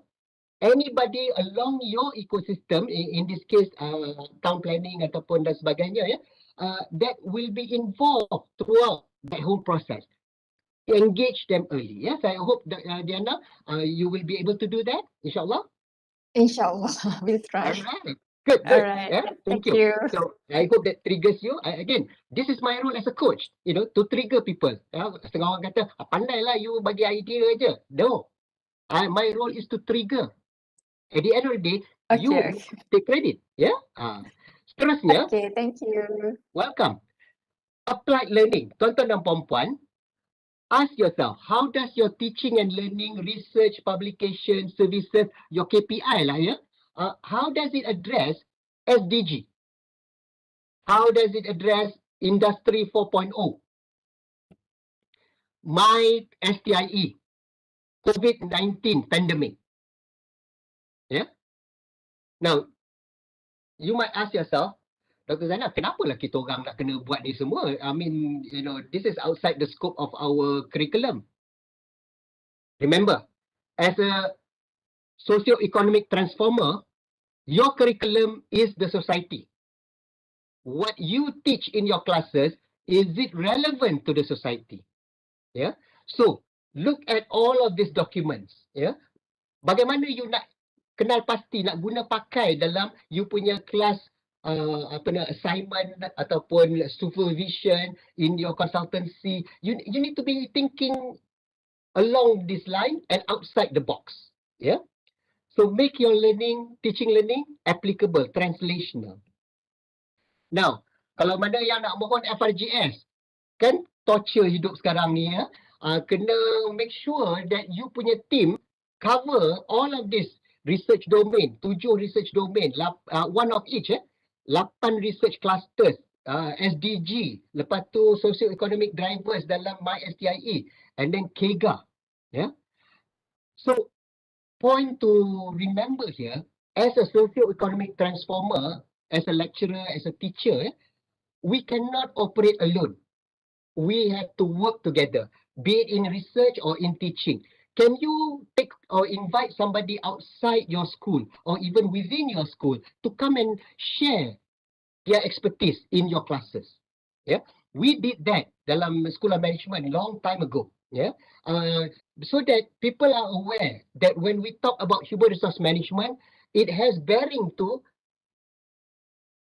finance, it has bearing to operations management, ada bidang dalam management, then it has bearing to industry. Yeah, that's why kita bawa masuk all of these different speakers. Yeah, so try to incorporate others in your work.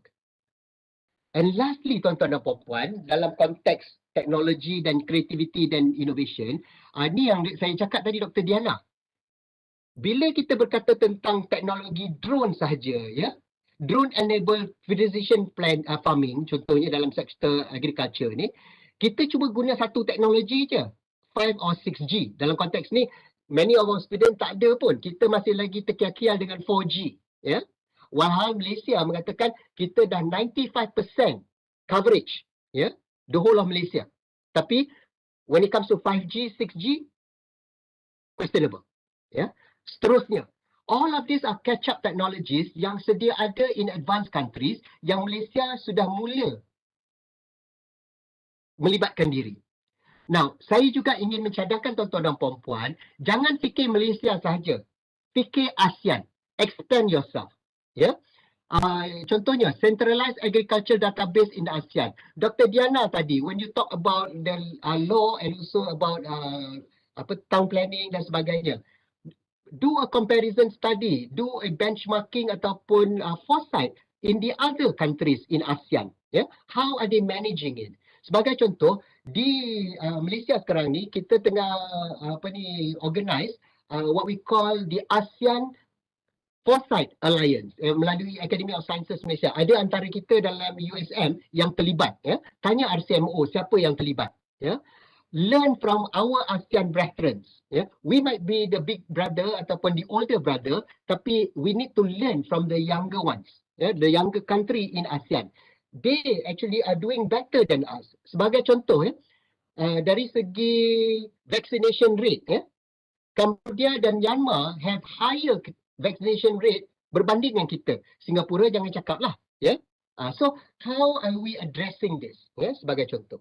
Now, the other aspect of this, Dr. Diana dan rakan-rakan, talk about leapfrogging technologies. Yang mana combine technology, contohnya tadi saya nampak rakan saya Dr. Azim daripada HUKM dan sebagainya. How do you use neuroscience, neurotechnology? How do you use bioscience combine dengan teknologi lain? Untuk smart industri ataupun smart cities dan sebagainya. Ya, blockchain technology. Macam mana nak address, saya kata tadi, can blockchain technology be used to address daging beku yang tak halal tu? Yeah? So these are some things that I hope to trigger you as you think about your student work dalam kuliah, your research in your publication dan sebagainya. Seterusnya tuan-tuan dan puan-puan, ya, let me also give you 6 questions. Ya. Ini tujuan kita dalam coaching. Ya. Betul Dr. Diana. So, I stand corrected. So, try to draw from that. Pasal apa? Ada 6 soalan yang bila you talk about you punya teaching and learning, you need to also look at it, extend it beyond teaching and learning into your research. Pertama tadi, fokus which grand challenge ataupun which socio-economic drivers are you focusing on, then prioritize what technologies daripada 10 tadi yang mana you pakar dan yang mana yang you perlu kepakaran lain to bring to work with you, and then systematize. Profesor Mahendran Nair daripada dulu Monash, sekarang ni Sunway, beliau telah mendasarkan wow impact. Wow maksudnya world class, outstanding, winnable. Yeah? In whatever that we do dalam teaching ataupun research, consultancy, is it world class? Is it setting the pace? Ya, seperti Dr. Diana tadi, bila dia mengajar menggunakan drone teknologi itu, what's pace setting about it? Ya? Does it create opportunities in the future for people either within town planning atau within what they call your discipline or outside your discipline? Is it transformative and impactful, winnable? Ya. Seterusnya, collaborate. Ini yang saya kata tadi. Ada 8 cluster, 8 different group of people out there on your ecosystem you need to touch base with. Yeah? Besides your researchers, your collaborators, your network, yeah, you need to be touching base with people who will be using your research and development, your innovation. Yeah? Inclusive. Jangan fokus dekat Penang sahaja. Your research, can it cover other places, other locality in Malaysia? And lastly, future-proof. How? Boleh tak you get yourself on forecasting information, global benchmarking information. Sebagai contoh tuan-tuan dan puan-puan, My Foresight bawah Might, ya, ada banyak foresight yang telah dijalankan. Can you use that in your research? Ya? Tak payah nak regenerate. Now, the other documents seperti blueprint, policy, position paper dan lain-lain dokumen government yang aktif, sekarang ni ada 44 yang masih aktif, ya, dokumen government.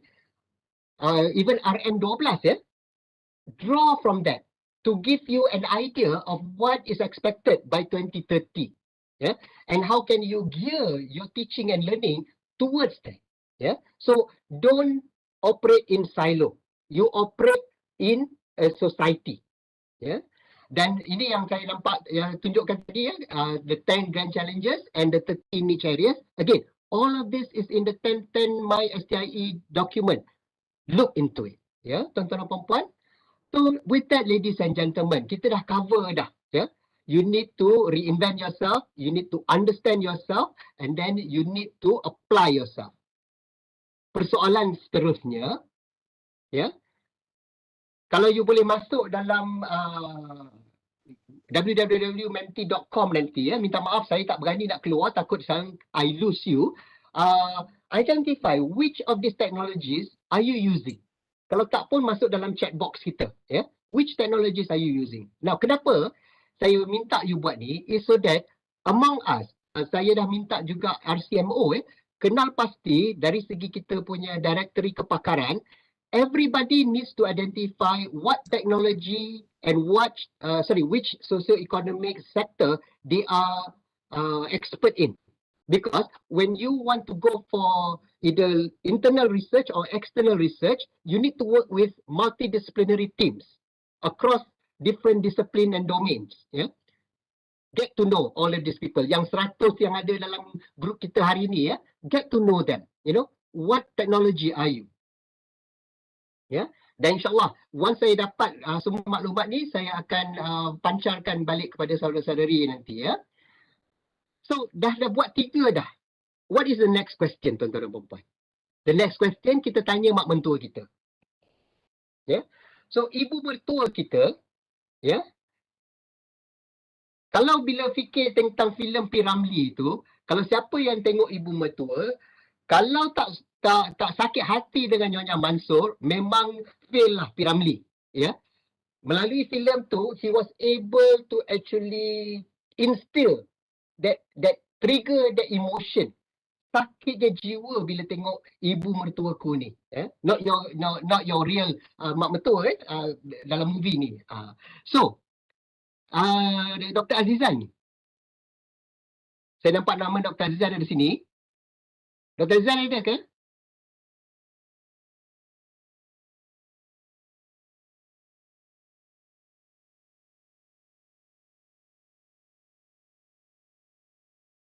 Dr. Azizan ada? Tak ada? Saya nak cuba tengok siapa lagi yang ada kat sini. Dr. Jamila? Ya, saya. Dr. Jamila, boleh tak tolong? Boleh insyaAllah, tapi suara saya tak sedap, Prof. Macamlah suara saya sedap kan? Dr. Jamila, tak apa. Kita bukan nak masuk bakat USM tu. Dr. Jamila, boleh tak saya dengar jeritan batinmu? Okay, dengar jeritan batinku memekik-mekik memanggil-manggil namamu selalu. Itu je lah, Prof. Sehari rasa sebulan. Geng-geng lain lah, Dr. Osman. Join lah. Dr. Tiru. Join lah. Kesian Dr. Jamila. Kesian dia nyanyi seorang-seorang. Hatiku tiada tertahan. Tahan, Ku ku pandang kiri, pandang ku kiri, pandang ku kanan. pandang kanan, di kau tiada. Risau. Dr. Badrul. Batinku nangis risau. Sambung. Tak pandai, tak pandai. Tak apa, tak Tak boleh, masuk tak boleh. KPI. Dr. Bina. Dr. Azim, tolonglah. Makin kau jauh. Suara saya tak match. Ya, tak apa. You all nanti dekat bilik air nyanyilah masing-masing ya. Tapi boleh tak saya tanya, bila kita tengok lirik dari jeritan batinku sebagai seorang akademik ni, apa yang hendak disampaikan oleh P. Ramlee? Dr. Rohana, apa yang P. Ramlee nak sampaikan kat kita ni?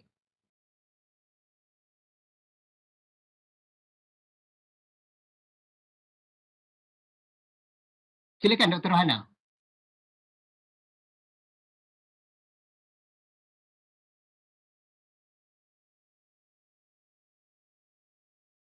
Dekat skrin saya ni, work from home ya. Kasih sayang ya. Dr. Vina, feelings ya. Batin sebab student tak respon dalam kelas. Betul kan? Sakit jiwa dia offkan skrin ya. Macam ramai dari kawan-kawan kita kat sini pun. Semuanya off screen duk gelakkan saya. Macam saya tak tahu. Dr. Haizan, betul kan Dr. Haizan? Ya. Dr. Hafiza. Ya. Itu jeritan batin saya ya sebagai pembentang ya. But you sebagai akademik, apa jeritan batin you? Rasa hati, kekecewaan. Work from home, buat fikiran kacau. Betul. Dr. Diana, KPI, sumpah. Ya. Batin, jiwa kacau Dr. Zarul, sanggup. Ya. Jadi, when we talk about evaluate ourselves, ya, Dr. Nurziani, reflection. Ya, betul. Reflect. Ya. Dr. Ashraf, expectation, KPI dan expectation. Jeritan batin ni memaksa kita untuk do reflection. And then reflection ni kadang-kadang tak boleh bila duduk melengung sendiri nak nyanyi dekat bilik air seorang-seorang tu, dia tak sampai. Somebody else, Nyonya Mansur has to do it. Bayangkan untuk kasih selamat yang dah cucuk mata dia macam tu kan. Nyonya Mansur bila pergi kat kubur tu, kecewa dah buat macam-macam tapi tak dapat, betul ya. Si Kasim Selamat tadi dah cucuk, akhir-akhir movie tu barulah nampak Nyonya Mansur ni pergi kat kubur. Dia apa dia buat? Superlatif. Ingat tak Nyonya Mansur kata apa? Tak berapa ingat lah Prof Zainal. Tak ingat ya? Saya demo again, saya bukan nak go for bakat terpendam ataupun anugerah pelakon terbaik ya. Ibu Mansur tu dia baring dekat kubur tu, dia menjerit. Kasih! Maafkan mak, Kasih! Maafkan mak! Kan? Badrul, terima kasih. Ya Allah, maafkan mak. Kau? Jadi kau tak ada perempuan. So let's have fun ya. The idea is kita tak mau sampai peringkat tu ya, yang mana kita ada orang yang boleh bagi kita feedback tapi dia tak bagi kita feedback ya. Jadi dengan tu tuan-tuan dan puan-puan, boleh tak you tanyakan diri you? Thank you Dr. Nadras. Kalau face to face, bayangkan terbaring kat depan tu. Ya.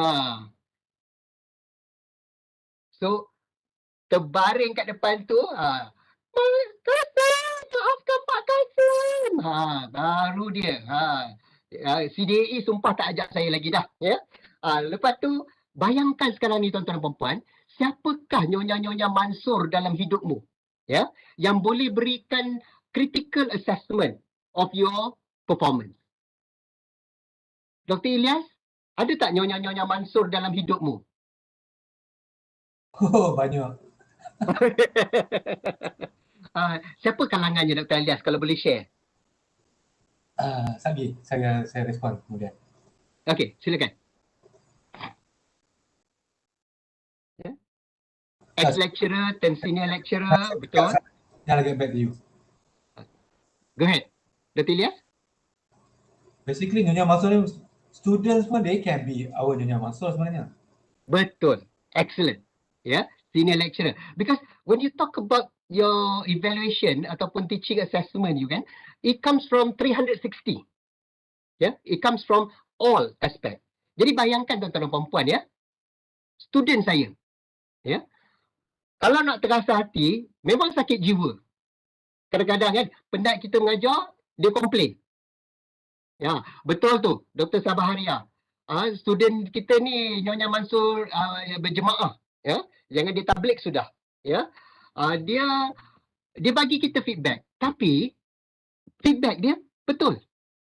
Contohnya, Dr. Ismail, ya, sekarang dah doktor dah dia. Dia kata, I like your class, tapi it can be more interesting and beneficial by giving the students the chance to listen to him. 3 lecturers would be a good idea. 1 in the beginning, 1 in the middle, 1 lecture at the last semester. Yeah. So I took his idea. Yeah. I invited colleagues, people from different fields to come to my classes the next session. Yeah. So these are the things yang student kita bagi feedback how to make our classes more interesting. Nak lagi bila kita dah kena buat work from home and then online teaching ni. Anak-anak saya sekarang ni ada dekat 2 universiti dan dia orang mengeluh pada saya. Baba, tengoklah Baba, kelas boring. Now, saya sebagai akademik, saya terasa hatilah ke kawan saya yang lecturer tu kan. Dia kata, how can you make it interesting? How can your lecturer make it interesting? Yeah. So these are the kind of things again we need to start thinking, yeah, from both seperti Ramlee tadi, from a teacher standpoint and from a learner standpoint. How can you make your teaching and learning exciting? Yeah. So with that, ladies and gentlemen, thank you. Yeah, kita dah nampak dah. Besides students, ada orang-orang lain. Ya, your mentors, ya. Mentor pertama saya, mak saya sampai sekarang. Dan again, the reason why I step out of academy is now to take care of my 85-year-old mother. Mami sekarang ni baru lepas second injection, ya, vaksin 2 hari lepas, ya. Jadi sepanjang hidup saya, she has given me 3 very important lesson in life. Selain daripada dia garang lah dulu kan. Do your best, be your best. Kemudian dia kata, I have to be cruel to be kind. So you bayangkan rotan tu melayang selaya. Tak payah pakai drone. Dan the most important lesson for her and the most important lesson for me, when your back is against the wall, walk away gracefully with your head held high. Betul. Kalau ada problem Dr. Asmadi, ignore him. Now, tuan-tuan dan puan-puan, that was a very important lesson for me because bila saya dapati bahawa usaha saya tidak boleh menghasilkan apa yang ingin saya buatkan, I backed out. Not because I give up, tidak. I move on. So, but when I move on, I moved with my head held high. So I left USM, I left Unit 10 with my head held high. So that I know what I want to achieve in life. My ex-supervisor John Nimi, the late John Nimi, begitu juga. Support and challenge. My ex-boss Mickey Ahmed, semua ni masih ada lagi dalam Facebook. John Nimi dah meninggal. Renee Baldwin dan 3 lagi. Profesor Muhammad Sulaiman, Profesor Datuk Daeng dan juga Profesor Izam. Kami sekarang ada WhatsApp group. SOM, the Retired School of Management Group. I still keep in contact with them. Daripada Prof. Mat Sulaiman, his most important lesson to me when I was working under him, deliver and prosper until today. Dato' Daeng has always instilled independence and fairness. Dan my boss dekat Unit 10, Dr. Izam, do your best and bring the best out of people. So in coaching, that's what we try to do. You try to deliver your best and bring out the best, but you're not hand-holding people. You're not telling people what to do. You just bring it out for people. So this is what my mentors say, and as mentioned just now, student can also become your Nyonya Mansur. I'm not saying my mentor ni semua Nyonya Mansur, tidak, but the concept. People who can give you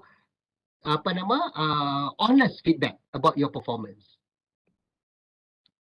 So tuan-tuan dan puan-puan, alhamdulillah. Ada masalah dengan Sabariah. Let's talk to Sabariah. Nanti kita talk to Sabariah. Baiklah. Untuk sesi ini, prepare yourself. Kita dah cover 4 dan insyaAllah kita akan habiskan sesi ini. Boleh tak saya minta volunteer, siapa-siapa yang belum bersuara lagi, untuk bantu saya nyanyi lagu ni? Lagu bahaya, tak boleh nyanyi. Tak apa. Kita nyanyi ni bukan ambil out of context. Within context. Dr. Ing, Dr. Nur Arsyad, engineer, boleh tak tolong saya? Boleh, tapi construction bising dekat luar. Oh dia kan? Tak apa. Kita ada versi wanita dan versi lelaki. Dr. Nadras tolong saya versi lelaki. Dr. ni versi perempuan. Saya mulakan. Senangnya dalam hati. Silakan. Siapa nak sambung? Tak apa, Dr. Nadras boleh? Ataupun Dr. Ing boleh? Dr. Ing pula, Dr. Nur Ashrina. Saya tak pandai nyanyi, Prof. Sorry. Tak apa, don't worry. Kita bukan nak masuk bakat USM pun. Tak mau, nanti kena gelak. Saya gelak awal-awal lagi. Bayangkan kalau buat ni face to face, naya kita semua. Sebab itulah saya cakap, kalau buat face to face kan mesti lagi best. Memang gelak kena perut lah ni. Dr. Shrina, bagi saya satu line. Okey, satu line je. Silakan. Kalau beristeri 2. Teruskan. Terasa dunia ini. Ana yang punya. Kepada isteri tua, ana sayang padanya. Kepada isteri muda, I say I love you. Woo! Isteri tua merajuk. Balik ke rumah isteri muda. Kalau dua-dua merajuk, ana kahwin 3. Itu yang Dr. Badrul tak mau nyanyi itu. Tak. I bukan tak boleh nyanyi. Boleh nyanyi kat rumah lain macam bunyi dia. Kalau kat office boleh. Okay. Boleh. Terima kasih. Okey, tuan-tuan dan puan-puan. Kalau saya tunjukkan prepare yourself Madu 3, terima kasih kepada penyanyi-penyanyi daripada USM, insyaAllah. Nanti kita masuk bakat USM sama-sama. Apa agaknya message yang ingin disampaikan oleh P. Ramlee?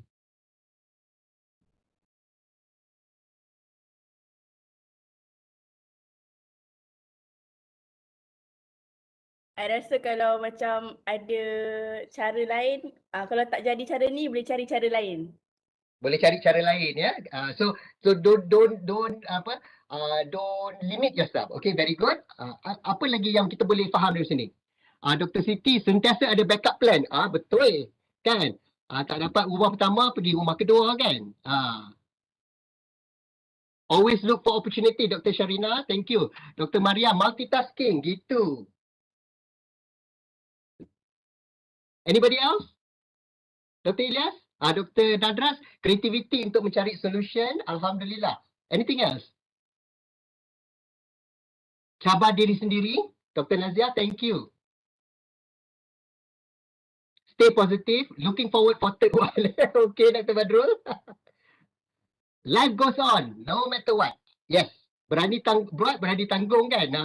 pergi ke tempat yang lebih dihargai. Ya, alhamdulillah. So you can infer a lot of lessons from here. Ya, rest your case. Ya, pandai mengulang.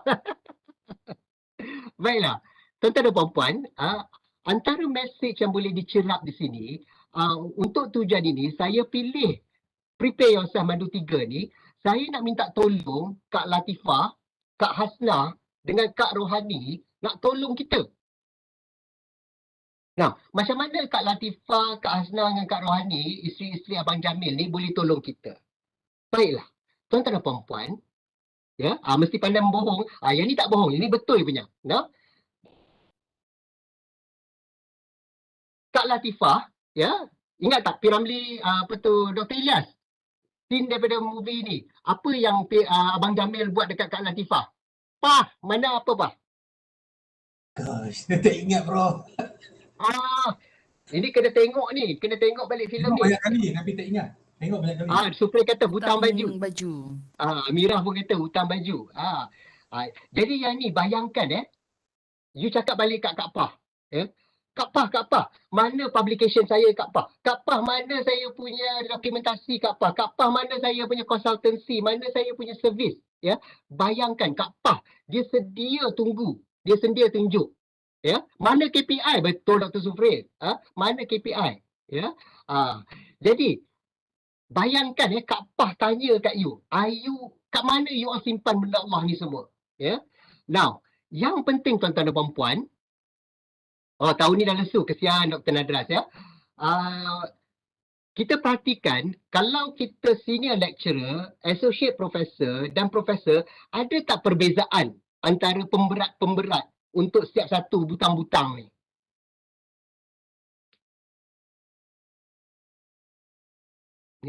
Kalau tengok butang research, kalau senior lecturer 20%, by the time professor, you are expected 35% of your output is in research.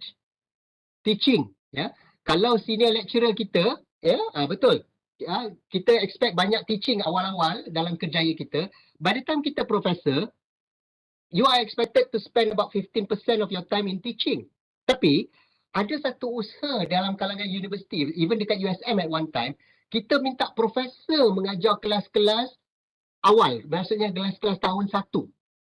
Yang selalunya ada, kalau dekat management dulu, sampai 200, 300 student. Now, is that good for the professor? Pengantar, kelas pengantar, introduction, Dr. Hafiza. Boleh tak tanya profesor-profesor, what is the logic? Bagus tak kita hantar profesor untuk mengajar kelas-kelas awal, kelas-kelas pengantar? Prof. Azizi, boleh tolong? InsyaAllah boleh. Saya rasa kita for those professor akan tahu apa yang basic problems yang the students are facing. Jadi bila dah kita ajar final year baru kita nampak perbezaan. Now we know that apa yang kita perlu buat untuk di introductory punya level ni, all going back to the basic lah maksudnya. So that's why I think for the professor, they will know the real problem, what the real problem there out there, you know. So it's like apa yang perlu dibuat untuk mengubah keadaan actually. Okay. Alhamdulillah. So that is the logic, the idea of bringing the professors mengajar tahun 1 ataupun the introductory courses, so that you can draw from the experiences of the professor to address some of these issues. Dan sekarang ni dengan profesor-profesor yang mahir dengan 10-10 MySTIE, you boleh nampak dah kenapa atau bagaimana nak prepare the students ni when they just join your program. So again, ada antara kalangan kawan-kawan kita mungkin tak setuju, professor should be teaching the upper classes. Boleh. Tapi you can see, as Prof. Azizi cakap tadi, the professors might be able to highlight some of the problems that they can capture based on their experiences when they look at the young students. Begitu juga academic leadership. By the time you're professor, you bukan lagi jago kampung. You need to be well known all over the world. Kak Pah remind you, abang jangan duduk kat rumah je bang. Dekat USM, dekat Malaysia, out there, Tapi lepas dah boleh travel lah ya, jangan masa pandemik ni, ya. Begitu juga consultancy, service to the university dan sebagainya. Jadi Kak Pah, dia menanyakan kepada you, can you prepare yourself academically? Yeah, make sure your fundamentals, your basic things for your KPI semua kukuh. Dalam online bila you nak upload, semua dah ada butang-butang ni, dah boleh green dah. Yeah, make sure they are done. Yeah, so Kak Pah reminds you that. Now, Kak Hasnah pula, ya, dia bercakap, bagus. Your foundation, your basic semua mesti in place, but start thinking about your scholarship as teaching and learning. Ya. Jadi dia berkata, kalau you nak jadi seorang akademik, seorang socio-economic transformer, your scholarship, you as a scholar need to reflect that in your research and publication, in your academic leadership, in your service consultancy, and your teaching supervision. So, you lakukan ini dalam 4 step mengikut Boyer, discovery, integration, application, dan teaching. Dan ini yang kita kata theory into practice, practice into theory. Ya. Jadi apa yang juga yang kita lakukan dalam kuliah, bawa keluar melalui research, consultancy, dan bring back into the kuliah kepada supervision dan juga into our teaching. So scholarship of teaching and learning is very important. So Kak Hasnah tadi, dia remind that you need to be preparing yourself nationally. Tuan-tuan dan puan-puan, untuk setiap satu daripada bidang-bidang kita ya, kita ada badan profesional kita sendiri. Saya sebagai fellow Academy of Sciences Malaysia semenjak 2017 dan associate fellow semenjak 2010, saya nampak Academy Science ni dia merupakan satu gabungan ya, mereka yang tersohor dalam bidang masing-masing across 8 disiplin. Ya. Jadi sekarang ni ada 400 fellow daripada bayangkan 90,000 lebih akademik dan juga non-akademik ya. Adakah anda prepared nationally? Adakah anda diiktiraf pada peringkat kebangsaan? Jadi, apa kriterianya saudara-saudari? Ialah adakah anda seorang yang mempunyai individual achievement atau leadership dalam science, engineering and technology. Dan bila berkata science, engineering and technology does not mean people in sciences sahaja.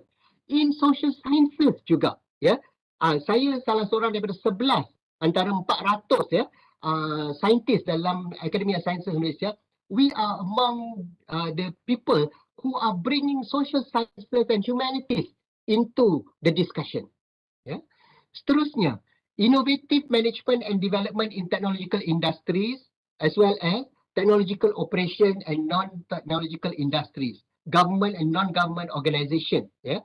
So, adakah anda terlibat dalam NGO juga? Ya? So the things that you do in class transpire into society. Dan last kali, outstanding contribution interface between science, technology, engineering and society, ya, bukan saja di peringkat Malaysia, di peringkat universiti, tapi peringkat antarabangsa. Do people out there know you? Ya? Jadi, Kak Hasnah remind you, prepare yourself nationally. Kerana contohnya dalam akademik, ini data yang belum diupdate ya, kita baru lantik 29 fellow yang baru, so sekarang ni ada 400 lebih fellow. Kita dapati bahawa terdapat 20 dalam ICT, 71 dalam engineering, 68 dalam medical health sciences, 43 dalam chemical, 79 dalam biological, agricultural, environmental, 48 dalam matematik, 38 dalam science, technology and development, these are people from industry, dan 9 daripada social sciences dan humanities. Kumpulan yang paling kecil, saya terdiri daripada kumpulan ini. Ya. Jadi kita dapati bahawa dalam 8 kelompok ini, we have to come together, and that's why 10-10 MySTIE was brought. Because we cannot operate in silo. We have to operate together. The socio-economic solutions cut across disciplines. Bukannya dalam it is an engineering issue ataupun a medical issue. It is our issue. Ya. Jadi tuan-tuan dan puan-puan, Kak Hasnah tanya, are you ready? Kalau you tak ready, prepare. Ya. Dan last kali, Kak Rohani pula tanya, ya, sebelum Kak Rohani tanya, are you familiar with Shared Prosperity Vision dan juga rancangan Malaysia ke-12? Kalau you tak prepare, kalau you tak familiar, please download, free. Yeah. You need to see where you are dalam KEGA, where you are dalam dalam 3 penekanan RM12. Yeah. Then only you can identify where and how you can go about doing your research. How can you can bring it back into your teaching? How can you start publishing your work relevant to socio-economic transformation? Yeah. Jadi Kak Rohani tadi, dia kata, jangan prepare peringkat universiti saja. Jangan prepare peringkat negara saja. Prepare peringkat antarabangsa. Di sini saya ingin memberi due credit kepada Prof. Nazalan. Ya? Prof. Nazalan daripada USM bersama-sama dengan rakan-rakannya telah cuba untuk institut pemikiran atau mindset ini di USM. Mindset ini dinamakan novelist mindset. Ya? Di mana dalam novelist mindset, kita cuba menekankan 3 perkara. Persistence in the face of skepticism. Ya? Novelist mindset, 25 Nobel laureate telah datang ke Malaysia semenjak 1998 apabila Perdana Menteri keempat pada masa itu Tun Mahathir mengatakan bahawa dia berharap by 2020 ada seorang dari kita, dari Malaysia yang akan dicalonkan untuk Nobel laureate. Sehingga 2020 tahun lepas belum ada lagi. Ada seorang yang Malaysian tapi dia masa tu tidak dicalonkan sebagai Malaysian, ya, yang setahu saya. Ya, because dalam akademi saya telah cuba buat sedikit kajian tentang perkara ini. Kita dapati bahawa semenjak hampir 30 tahun ya, kita cuba bangunkan atau terapkan 3 novelist mindset ini. Persistence in the face of skepticism, seeing connection between ideas that others don't recognize, and creativity. Dan Prof. Nazalan cuba bangunkan ini di USM. Bayangkan tuan-tuan dan puan-puan, kalau kita merujuk kepada Medical Research Council Laboratory of Molecular Biology, ya, mereka ada hampir 1 Nobel Fellow in every floor. Bayangkan, di pusat pengajian kita, to have 1 fellow in every floor. Can that be done by 2030? Dia memerlukan satu inisiatif dan satu pendekatan menyeluruh, melibatkan bukan saja pusat pengajian tapi central management. Yang mana ia melibatkan management support, recruitment, funding, facilities. Rakan-rakan kita di Singapura, they are doing this. Don't be left behind. Rakan-rakan kita di negara-negara ASEAN are also doing this. Don't be left behind. Postdoc kita, are we sending postdoc kita in top laboratories around the world yang ada Nobel laureate? Tuan-tuan dan puan-puan, dalam kajian saya, kita mendapati bahawa dalam kalangan Nobel laureate yang sedia ada, kebanyakan mereka are very networked, meaning they know each other and they belong to either a particular institute, they belong to a particular organization, they even publish in similar publications. Yeah, so we need to familiarize ourselves with the Nobel laureates. Jangan jadi pemalu, ya, tak malu. Go with that. You work with researchers, internal and external, to draw people in. Rakan-rakan kita di UTP, Alhamdulillah, I am so proud of our rakan-rakan kita di UTP. Dia bawa masuk, ya, Nobel laureate dan bekerjasama dengan Nobel laureate sampai sekarang.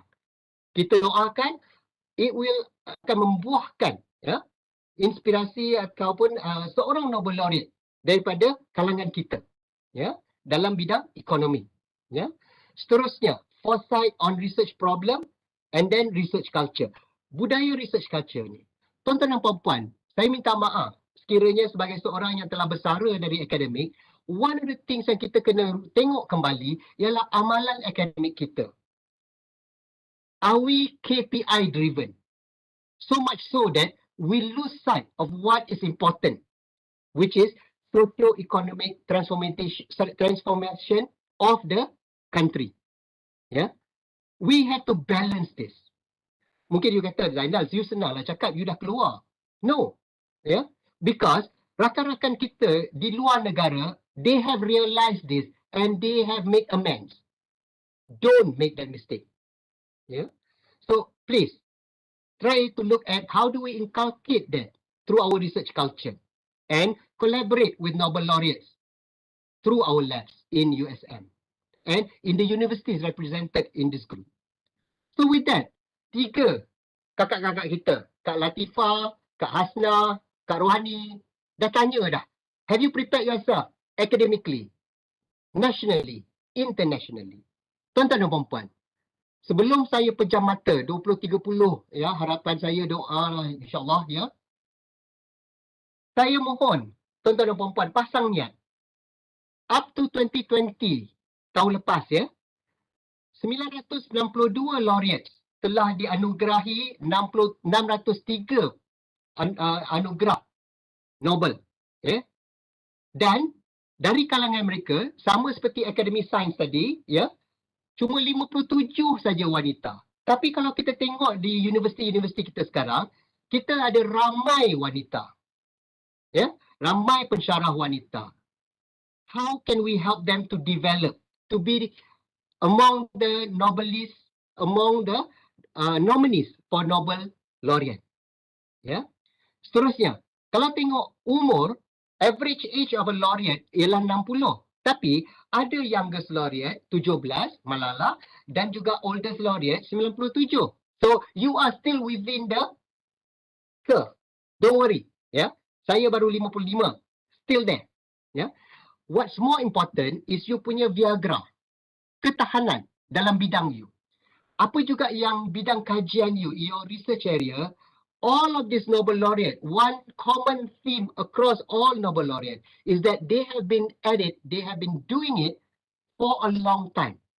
20, 30, 40 years without thinking about becoming Nobel laureate. Yeah? So, you need to be focused in the bidang yang you sedang ceburi sekarang ni so that people will be able to see your work. Yeah? Sebagai contoh, salah satu rakan saya di UMT, saya highlight hari itu. Ya. Bila berkata tentang climate change sebagai contoh, ya. Lepas ni kita akan nyanyi lagi Prof Karim, don't worry. Ya. Boleh tak binatang seperti pangolin menjadi predictor untuk climate change? Sebagaimana bila you ingat tak bila semasa tsunami yang kita sama itu saya ada di Penang lagi, ya. Ikan melompat dari laut, ya. Burung lari ke bukit-bukit, ya. Can the pangolin, antara binatang-binatang dalam di Malaysia yang kian terhapus, ya. Can all of these animals be saved because they are our future, our indicator for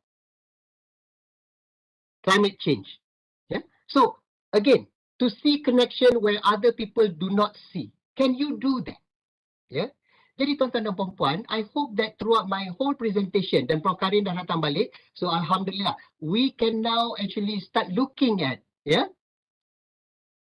Prof Karim kata tak mau nyanyi lagi, tak apa, don't worry. Tadi you miss a lot of good singers, ya. Kita cuba lihat, ya, 5 perkara ini.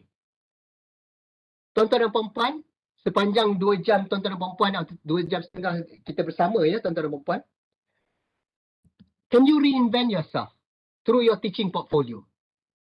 Do you understand yourself? Your teaching philosophy and your teaching approaches, dan juga your assessment. Can you apply yourself? Creativity and innovation in your teaching and learning. Sebagai kata Dr. Diana tadi, the use of drone. I would even challenge you. can you use the different artificial intelligence ataupun augmented reality to prepare activity dekat kuliah, so that student can see from the kuliah nak balik ke pusat pengajian, all of these different technologies can be engaged. Ya. Ibu mertua aku dah tanya pada kita, ya, ataupun dah berikan kita pandangan tentang our teaching assessment. Dan last but not least, ya, Kak Pah, Kak Rohani dan juga Kak Hasnah dah tanya kat kita, have you prepared yourself academically, nationally, globally? Ya. Jadi tuan-tuan dan puan-puan, in conclusion, after all is said and done, if you have not learned anything from me, but had to learn everything by yourself, then my mission is accomplished to make you a lifelong self-directed learner. Ya. Jadi saya, falsafah saya sebagai self-directed learner, I'm not here to teach you. I'm here to trigger you. Ya. So that you become and look for all of this information yourself. Ya. So dengan tu tuan-tuan dan puan-puan, mungkin boleh masuk ke menti.com nanti 30185149. What are the key learnings or takeaway for today that you have inferred from 5 sesi kita? Ya. Jadi dengan tu tuan-tuan dan puan-puan, izinkan saya kembalikan majlis kepada Prof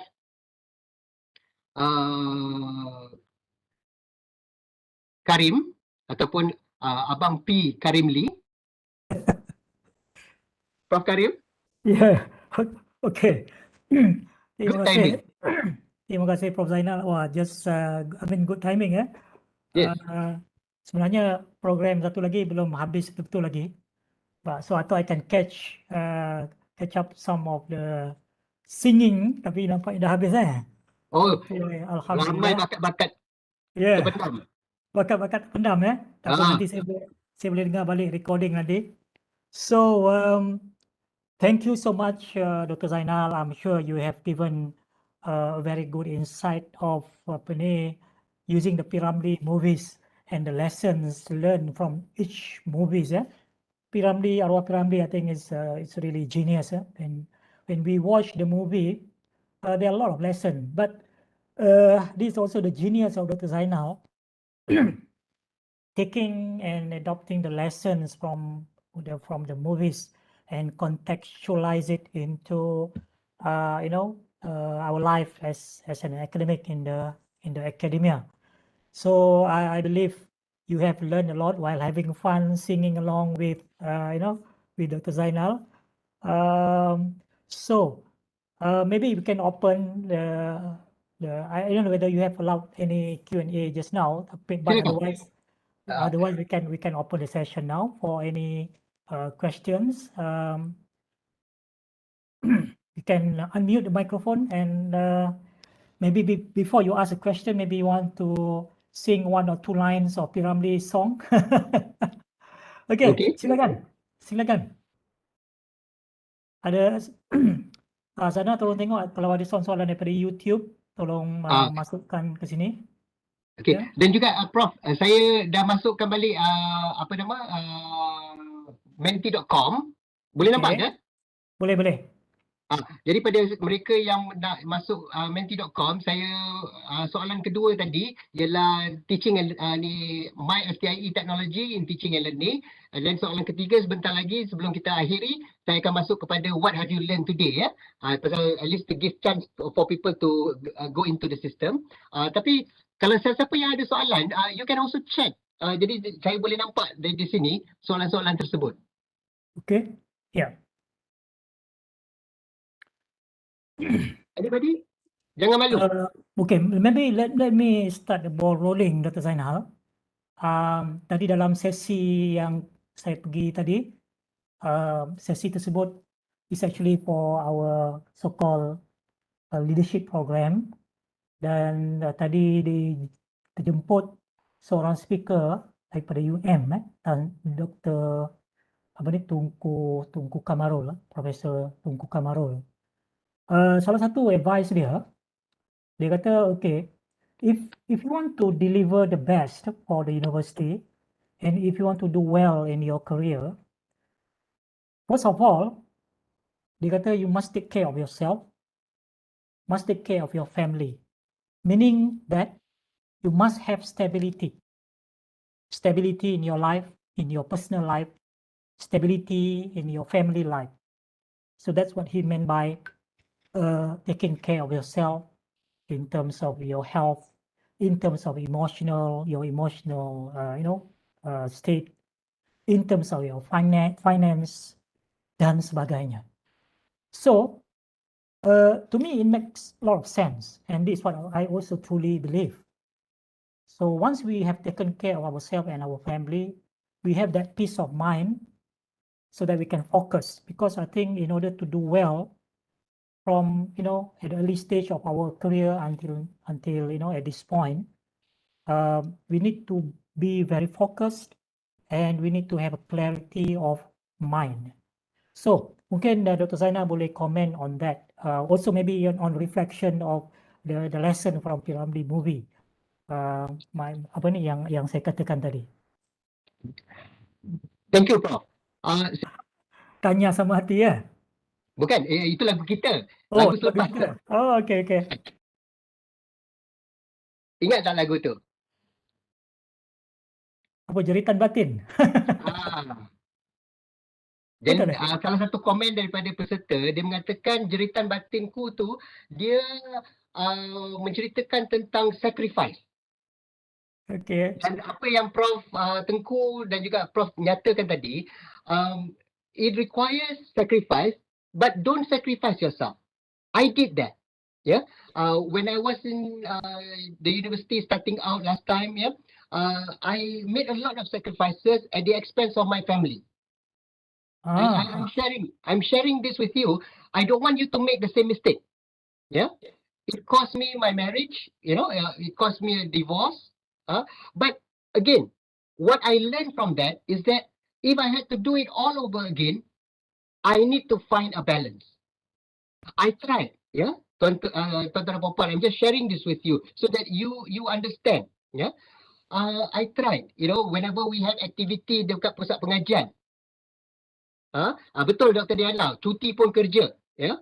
Sabtu Ahad pergi ke hotel, kena buat workshop. Saya merupakan salah seorang daripada pengurusi dan juga timbalan dekan masa tu. Saya kata I will not attend unless kita siapkan bilik untuk peserta-peserta yang boleh bawa keluarga. Kenapa? Pasal apa? Sabtu Ahad adalah masa untuk kita dengan keluarga. Tapi Sabtu Ahad lah yang dia nak buat dia punya planning, strategic planning, nak buat all this workshop dan sebagainya. So much so that I think masa tu zaman Datuk Daeng dan Datuk Prof Mat Sulaiman, they saw the logic and they made it every time that we want to do anything on Saturday, Sunday, kita buat kat hotel, bawa family. Sesi tu kita buat belah siang, belah petang, kita buat sesi untuk keluarga. So there needs to be that balance because once you are happy that your family is taken care of, you can focus on your academic work. Itu satu.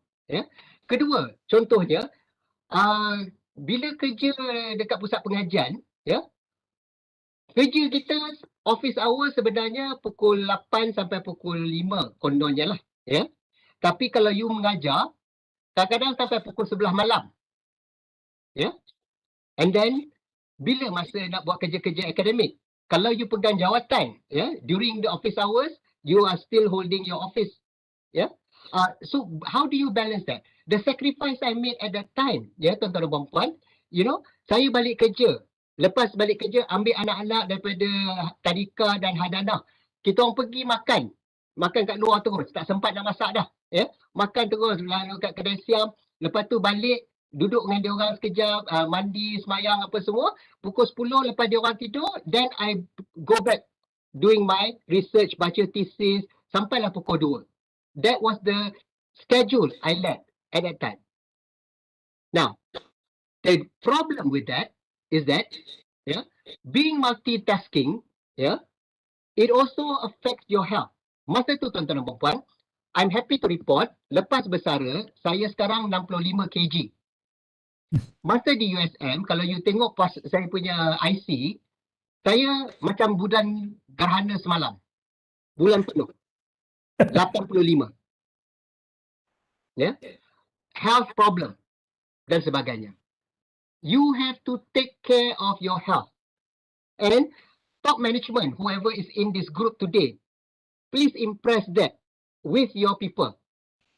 And if there are things that you're doing that is causing people, especially for working mummies, causing them this problem, you need to address this. Yeah. So again, tengok balik. All these balls that we are trying to juggle, do we really need to juggle all of these balls? Or can some of these balls be put to rest? Yeah. Jadi tuan-tuan dan puan-puan, again, senang cakap you kata, ya. Tidak. I find that my colleagues in US have learned this the hard way. Ya. Sebagai contoh, Friday, happy hour, lepas pukul 4:30, we do not talk about work. I was working in the US for 5 years. Yeah. When we come back on Monday, only then we talk. Yeah. Tapi di USM, yeah, WhatsApp and email, berceretek sampai tengah malam, sampai pagi. They keep coming in. In one instances, yeah, saya pernah, masa tu, I would not name the Vice Chancellor, I would not name the Deputy Vice Chancellor, saya kena marah masa mesyuarat. Dia kata, Zainal, I send you an email last night, 11 PM. Why didn't you answer? Tuan-tuan dan puan-puan, saya jawab dengan muka selamba. Prof, malam-malam Jumaat. Yeah? Sometimes, you just have to stake your ground. Yeah? Because there are things you can do, there are things you can do tomorrow. Yeah? So please, if you are the boss, think. Do not put your people in that situation. If you are on the receiving end, negotiate. Can I do this tomorrow? Kalau tak boleh, Prof, you decide. Do you want my help or do you want my death? Yeah. Prof, I hope I've answered your question.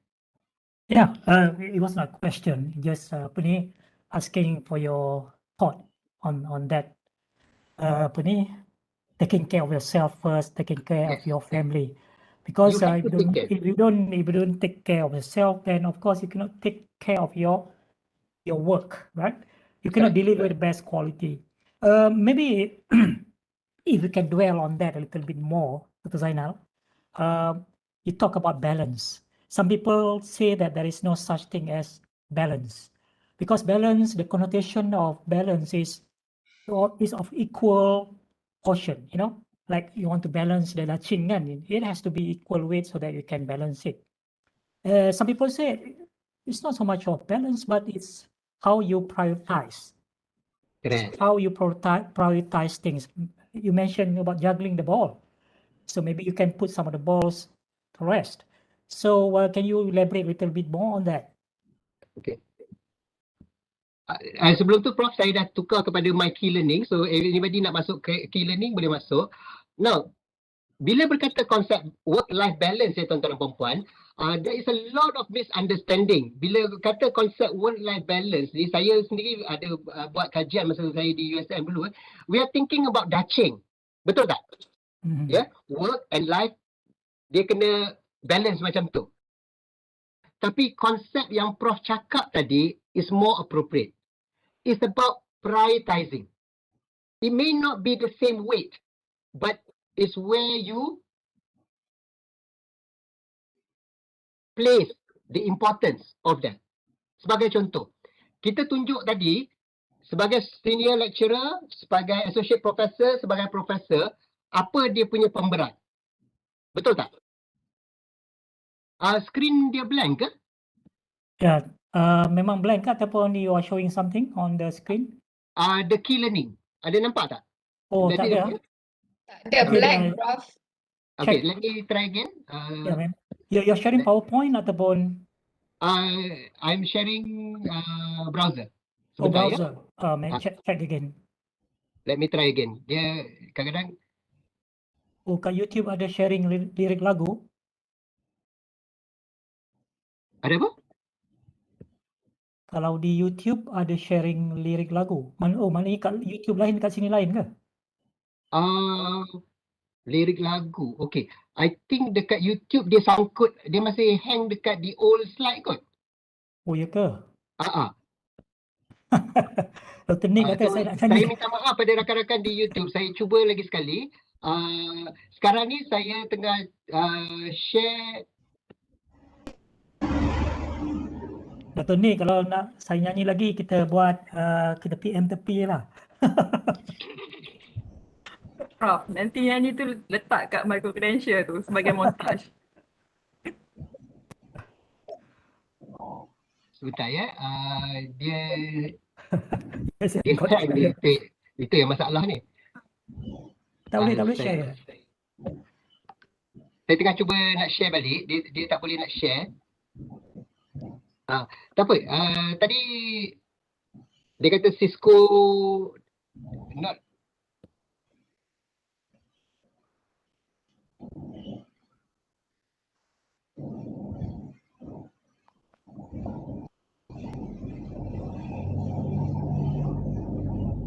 Okay. Now your co-host. Okay. Saya cuba balik semula.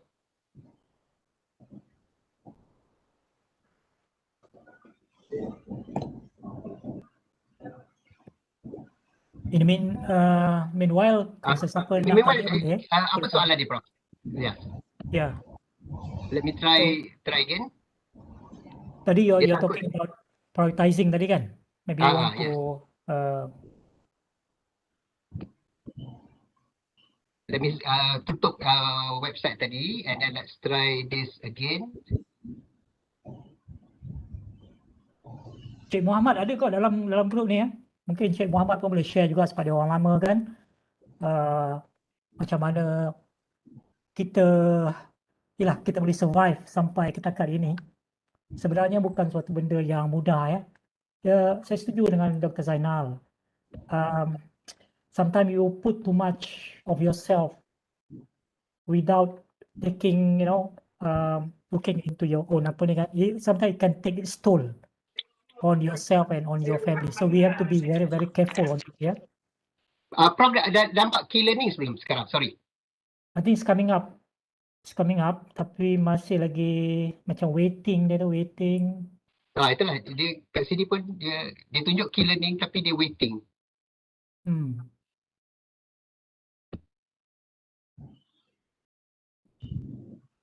Tak apa kan?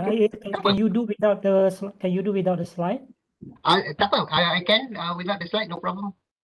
I'll stop sharing. Jadi kita boleh terus. Kalau Zana ada slide tu, Zana boleh share from your side, Zana?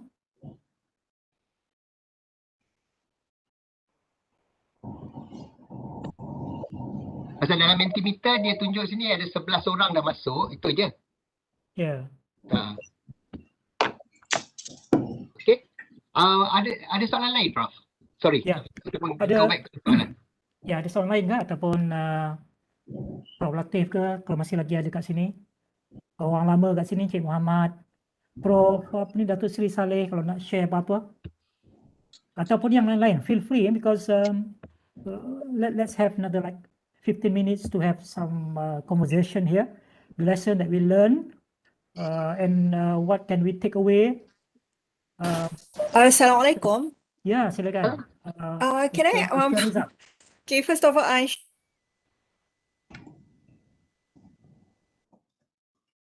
sorry, putus, tak dengar. Putus pula. Oh. Can you repeat please? It's not. Nak tanya actually about the 10-10 STIE framework. Yeah. Can I continue? I think there's problem with connection, boleh. Is it? Boleh.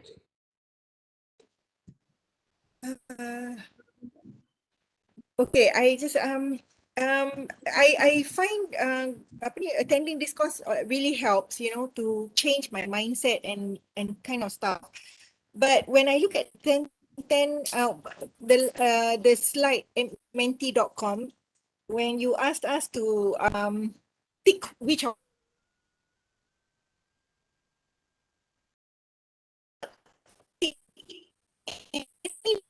one of them. I'm using anyone at the moment. Sorry, Yeah. you're not using anyone at the moment. So sad. Yeah, Ah, that's betul. why. So it's kind of sad. Okay, good. Actually, now that you know that you're not using any one of them, what can you do for your next semester?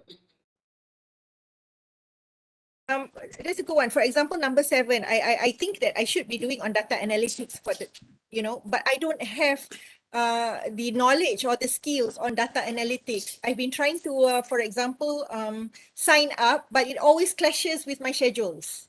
Okay. Yeah. So what's your advice, Prof? All right. Now, this is where coaching comes in. Is there somebody in your network and in the university who can help you on that? I never thought about it actually, Prof. Think along that Okay. line. Pasal apa? Alright. Dalam coaching, kita tak boleh nak bagi jawapan per se, tapi what we do is we trigger you to think. Sebagai contoh, Okay. dalam directory expert, kalau semua orang update 1937 researchers update, we should be able to identify all of these people who are in that technology that you need. Okay. Yeah. Can you Alright. invite them to come to class to give a quick overview about what that technology entails?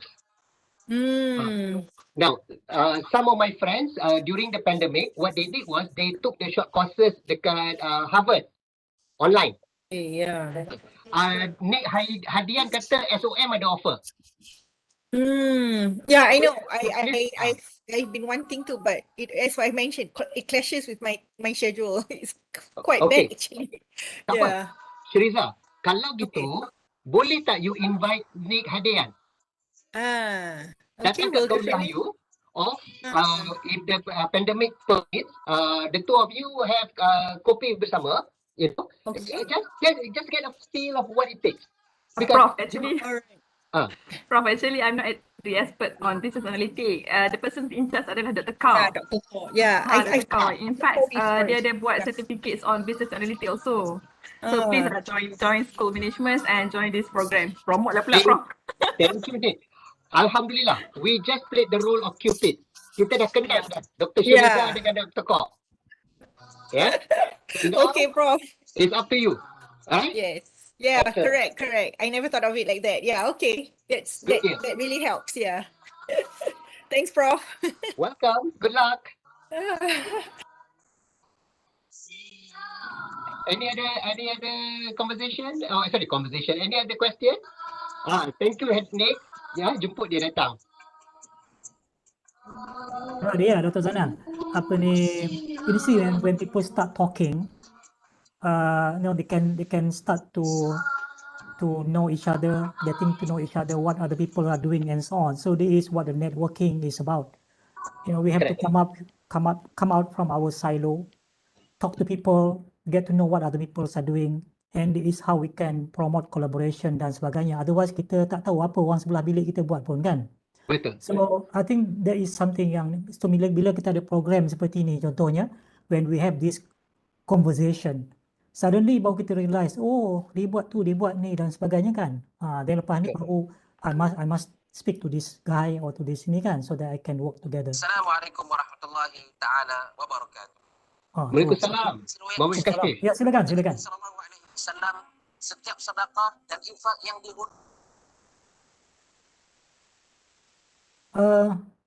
soalan ke tu? Sorry, tak apa dengar ni. Sorry, Dr. Kashfik. We lost your voice. Sorry. Dr. apa tadi? Kashif. Kashif, ya. Dr. Kashif, can you repeat again? Because we couldn't hear you clearly. Can you say it again? Okay, dapat. Okay, ada lagi? Mungkin satu atau dua soalan lagi.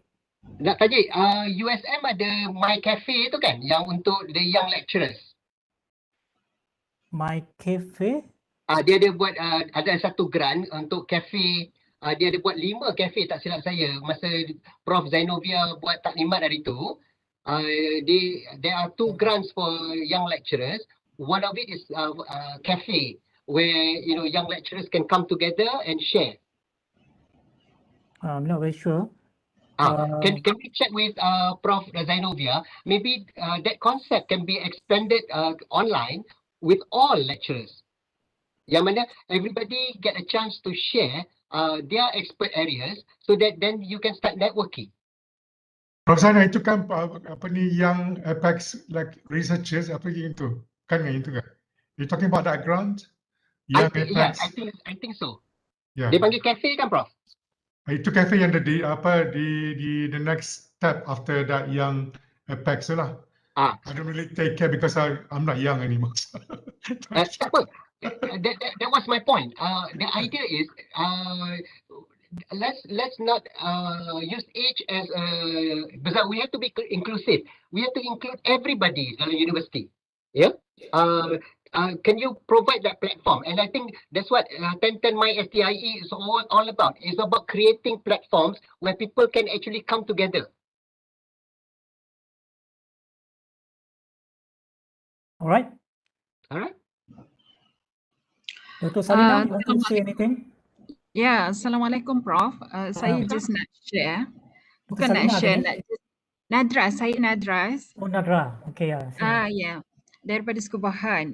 Saya cuma nak share mungkin apa yang ada dan mungkin apa yang saya alami sekarang ni. Juga ada lecturer lain yang hadapi masalah yang sama. Okay. Sekarang ni macam ni, I'm teaching second year student, fundamental theory, okay. Subject elastomeric material, rubber, macam-macam jenis rubber, okay. So usually, this subject, we always bring out our student to the industry and then show them the real life in the industry. But with this pandemic, kita tak boleh nak ke mana-mana. Jadi bila kita start mengajar online macam ni, student pun tak faham. Dahlah subjek teori, engineering part pula. Saya rasa macam benda ni bukan nak meluahkan tapi macam dah tak tahu nak buat macam mana. Kita tunjuk video belum tentu student. Kita upload video semua dekat e-learn, belum tentu lagi student tengok. Daripada tu kita set up, okay soalan, you have to watch the video and then answer this question. Tapi tak memberi impak yang positif seperti mana yang kita buat sebelum ni. Contoh, kita bawa student naik bus sama-sama, have fun in the bus, okay, pergi visit industri sana, industri sini, and lastly, kita suruh student buat report. Based on the report, so far memang semua happy dan agree dengan apa yang kita buat sebelum ni. Tapi with this kind of pandemic, kita tak boleh nak buat apa-apa melainkan online teaching macam ni saja. So what do you think, and can you give me the idea what can I do with my second year student yang masih tak tahu apa-apa lagi berkenaan dengan fundamental theory, berkenaan dengan subjek rubber ni. So please Prof, please help me. Okay. Thank you. Alright. Well, what I'm going to suggest to you, you probably won't like. But here goes, when we talk about interaction, and you are very right to observe, when the students had an opportunity to interact through the buses, when they went on face-to-face, apa semua, they were very happy. But when you have to do it virtually, where there is no physical interaction, and you're stuck basically in your own room, and it makes it very dull. Betul Yeah, Prof. Okay. Now, you kata topik you rubber kan? Yeah, Prof. Okay. Your students, do you know what they like?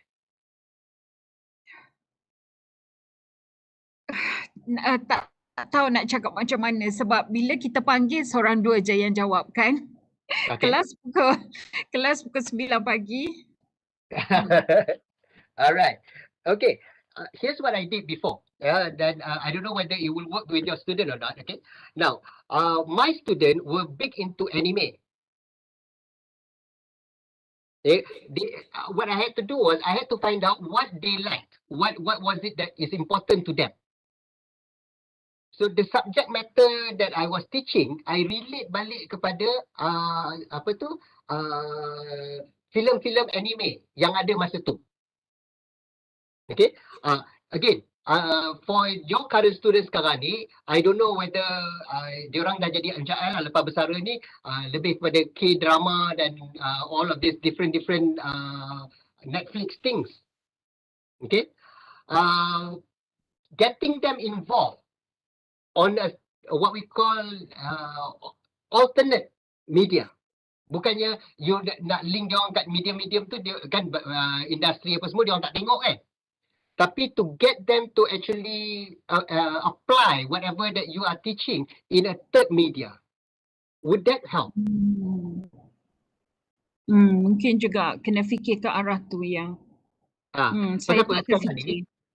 Sebagai contoh, just to let you know, as the student are listening to your lecture, they are dalam handphone dia, sama ada main PUBG ataupun dia main benda-benda lain. Dia tengok game lain. Ada setengah tu dia tengok K-drama. Okay? So, using MySTIE.com, you can even ask, what is interesting to you during this pandemic? How do you keep yourself involved or active during this pandemic?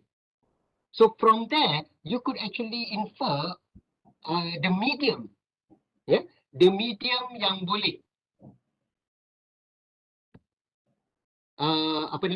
the medium yang boleh menarik perhatian mereka. Correct. Boleh engage student to our class, yes. Correct. Dr. Nadra. Ya, Prof. Ya, tapi mungkin juga lama tak dengar suara Dr. Nadra. Mungkin juga sharing session ni menyebabkan orang kata apa, kita pun need counselling ya. Need counselling juga as a lecturer. Saya faham.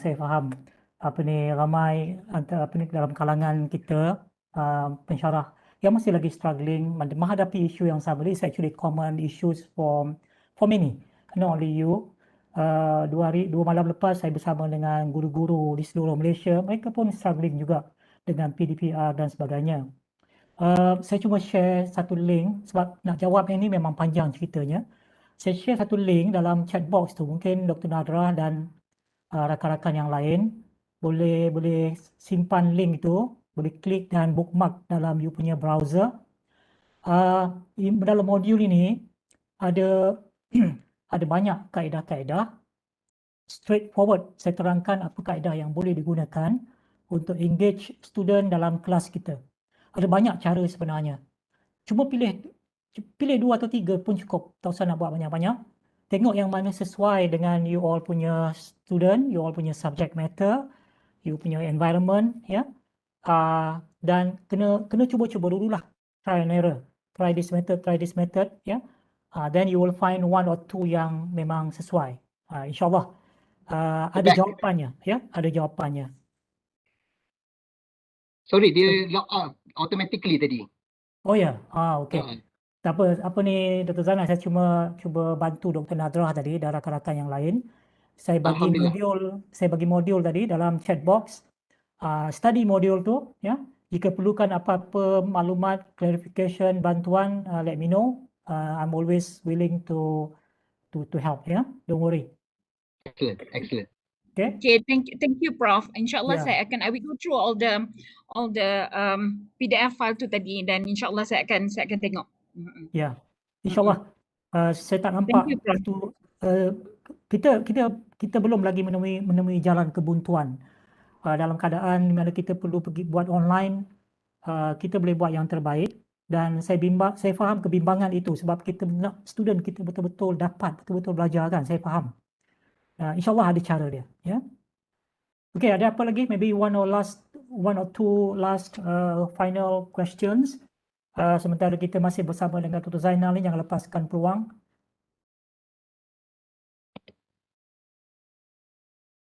Prof. I hope the session has been helpful. Ya.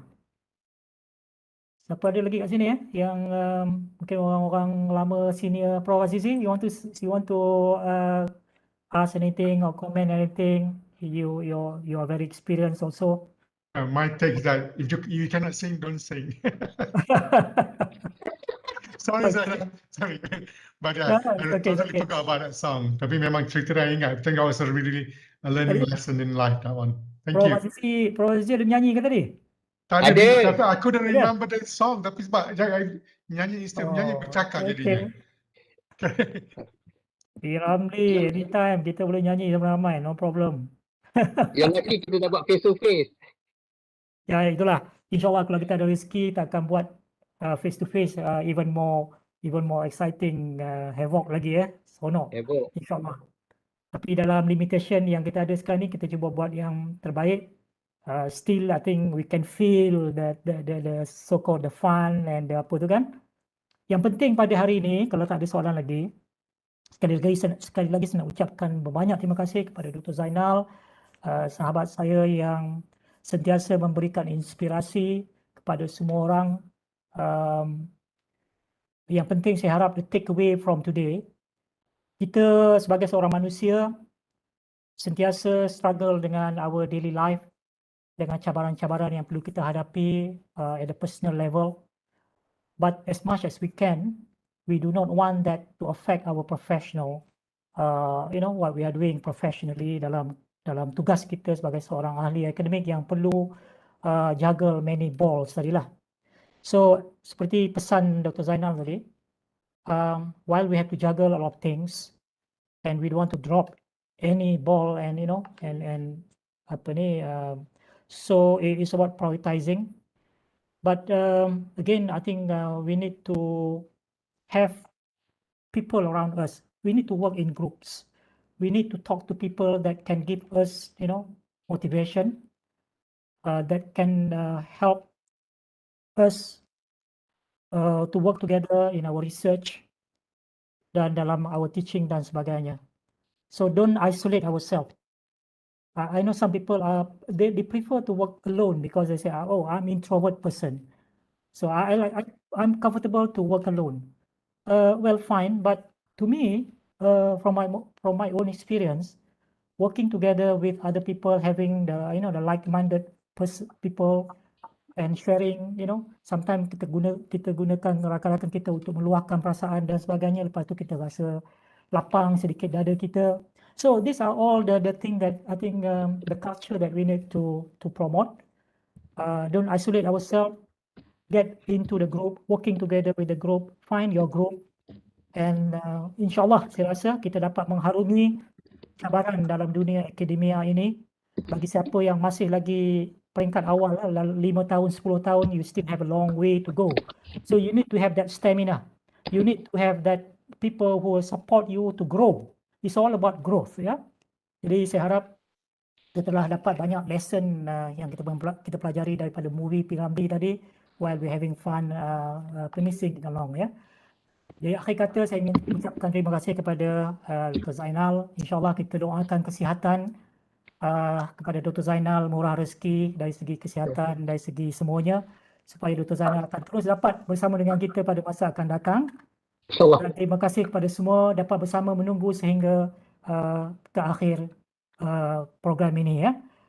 Pesanan pihak penaja bagi pensyarah-pensyarah USM yang menyertai sehingga waktu ini, tolong isi borang kita panggil itu borang survey dalam link yang diberi untuk mendapatkan mata CPD, ya. So that's all. Saya ucapkan selamat sejahtera, stay safe, stay productive. Maybe last word from you, Dr. Zainal. Alhamdulillah, all the best. InsyaAllah siapa yang pasang niat nak mohon untuk anugerah akademik negara, please do so and try to highlight what you have done for 1010 MySTIE. Be the first to submit, insyaAllah. Yeah, so good luck. Okay, saya sudahi dengan ucapan Assalamualaikum warahmatullahi wabarakatuh. Kita jumpa lagi insyaAllah. Bye semua. Thank you, Prof. Terima kasih. Thank you, Prof. Thank you, everyone. Thank you. Waalaikumsalam. Kita bagi tepukan. Thank you, Prof. Ya. Masya Allah. Ya. Ya. Terima kasih. Alhamdulillah. Superb. Thank you. Terima kasih Zana. Terima kasih Prof. Okay, lepas ni saya nak praktis lagi nyanyi lagu tadi tu. Boleh, boleh. Lepas saya nyanyi tadi hujan lebat pula. Amboi, dia perih betul lah. Okey. Jadi, terima kasih. Assalamualaikum. Assalamualaikum warahmatullahi wabarakatuh. Hujan sampai ni pun tebal.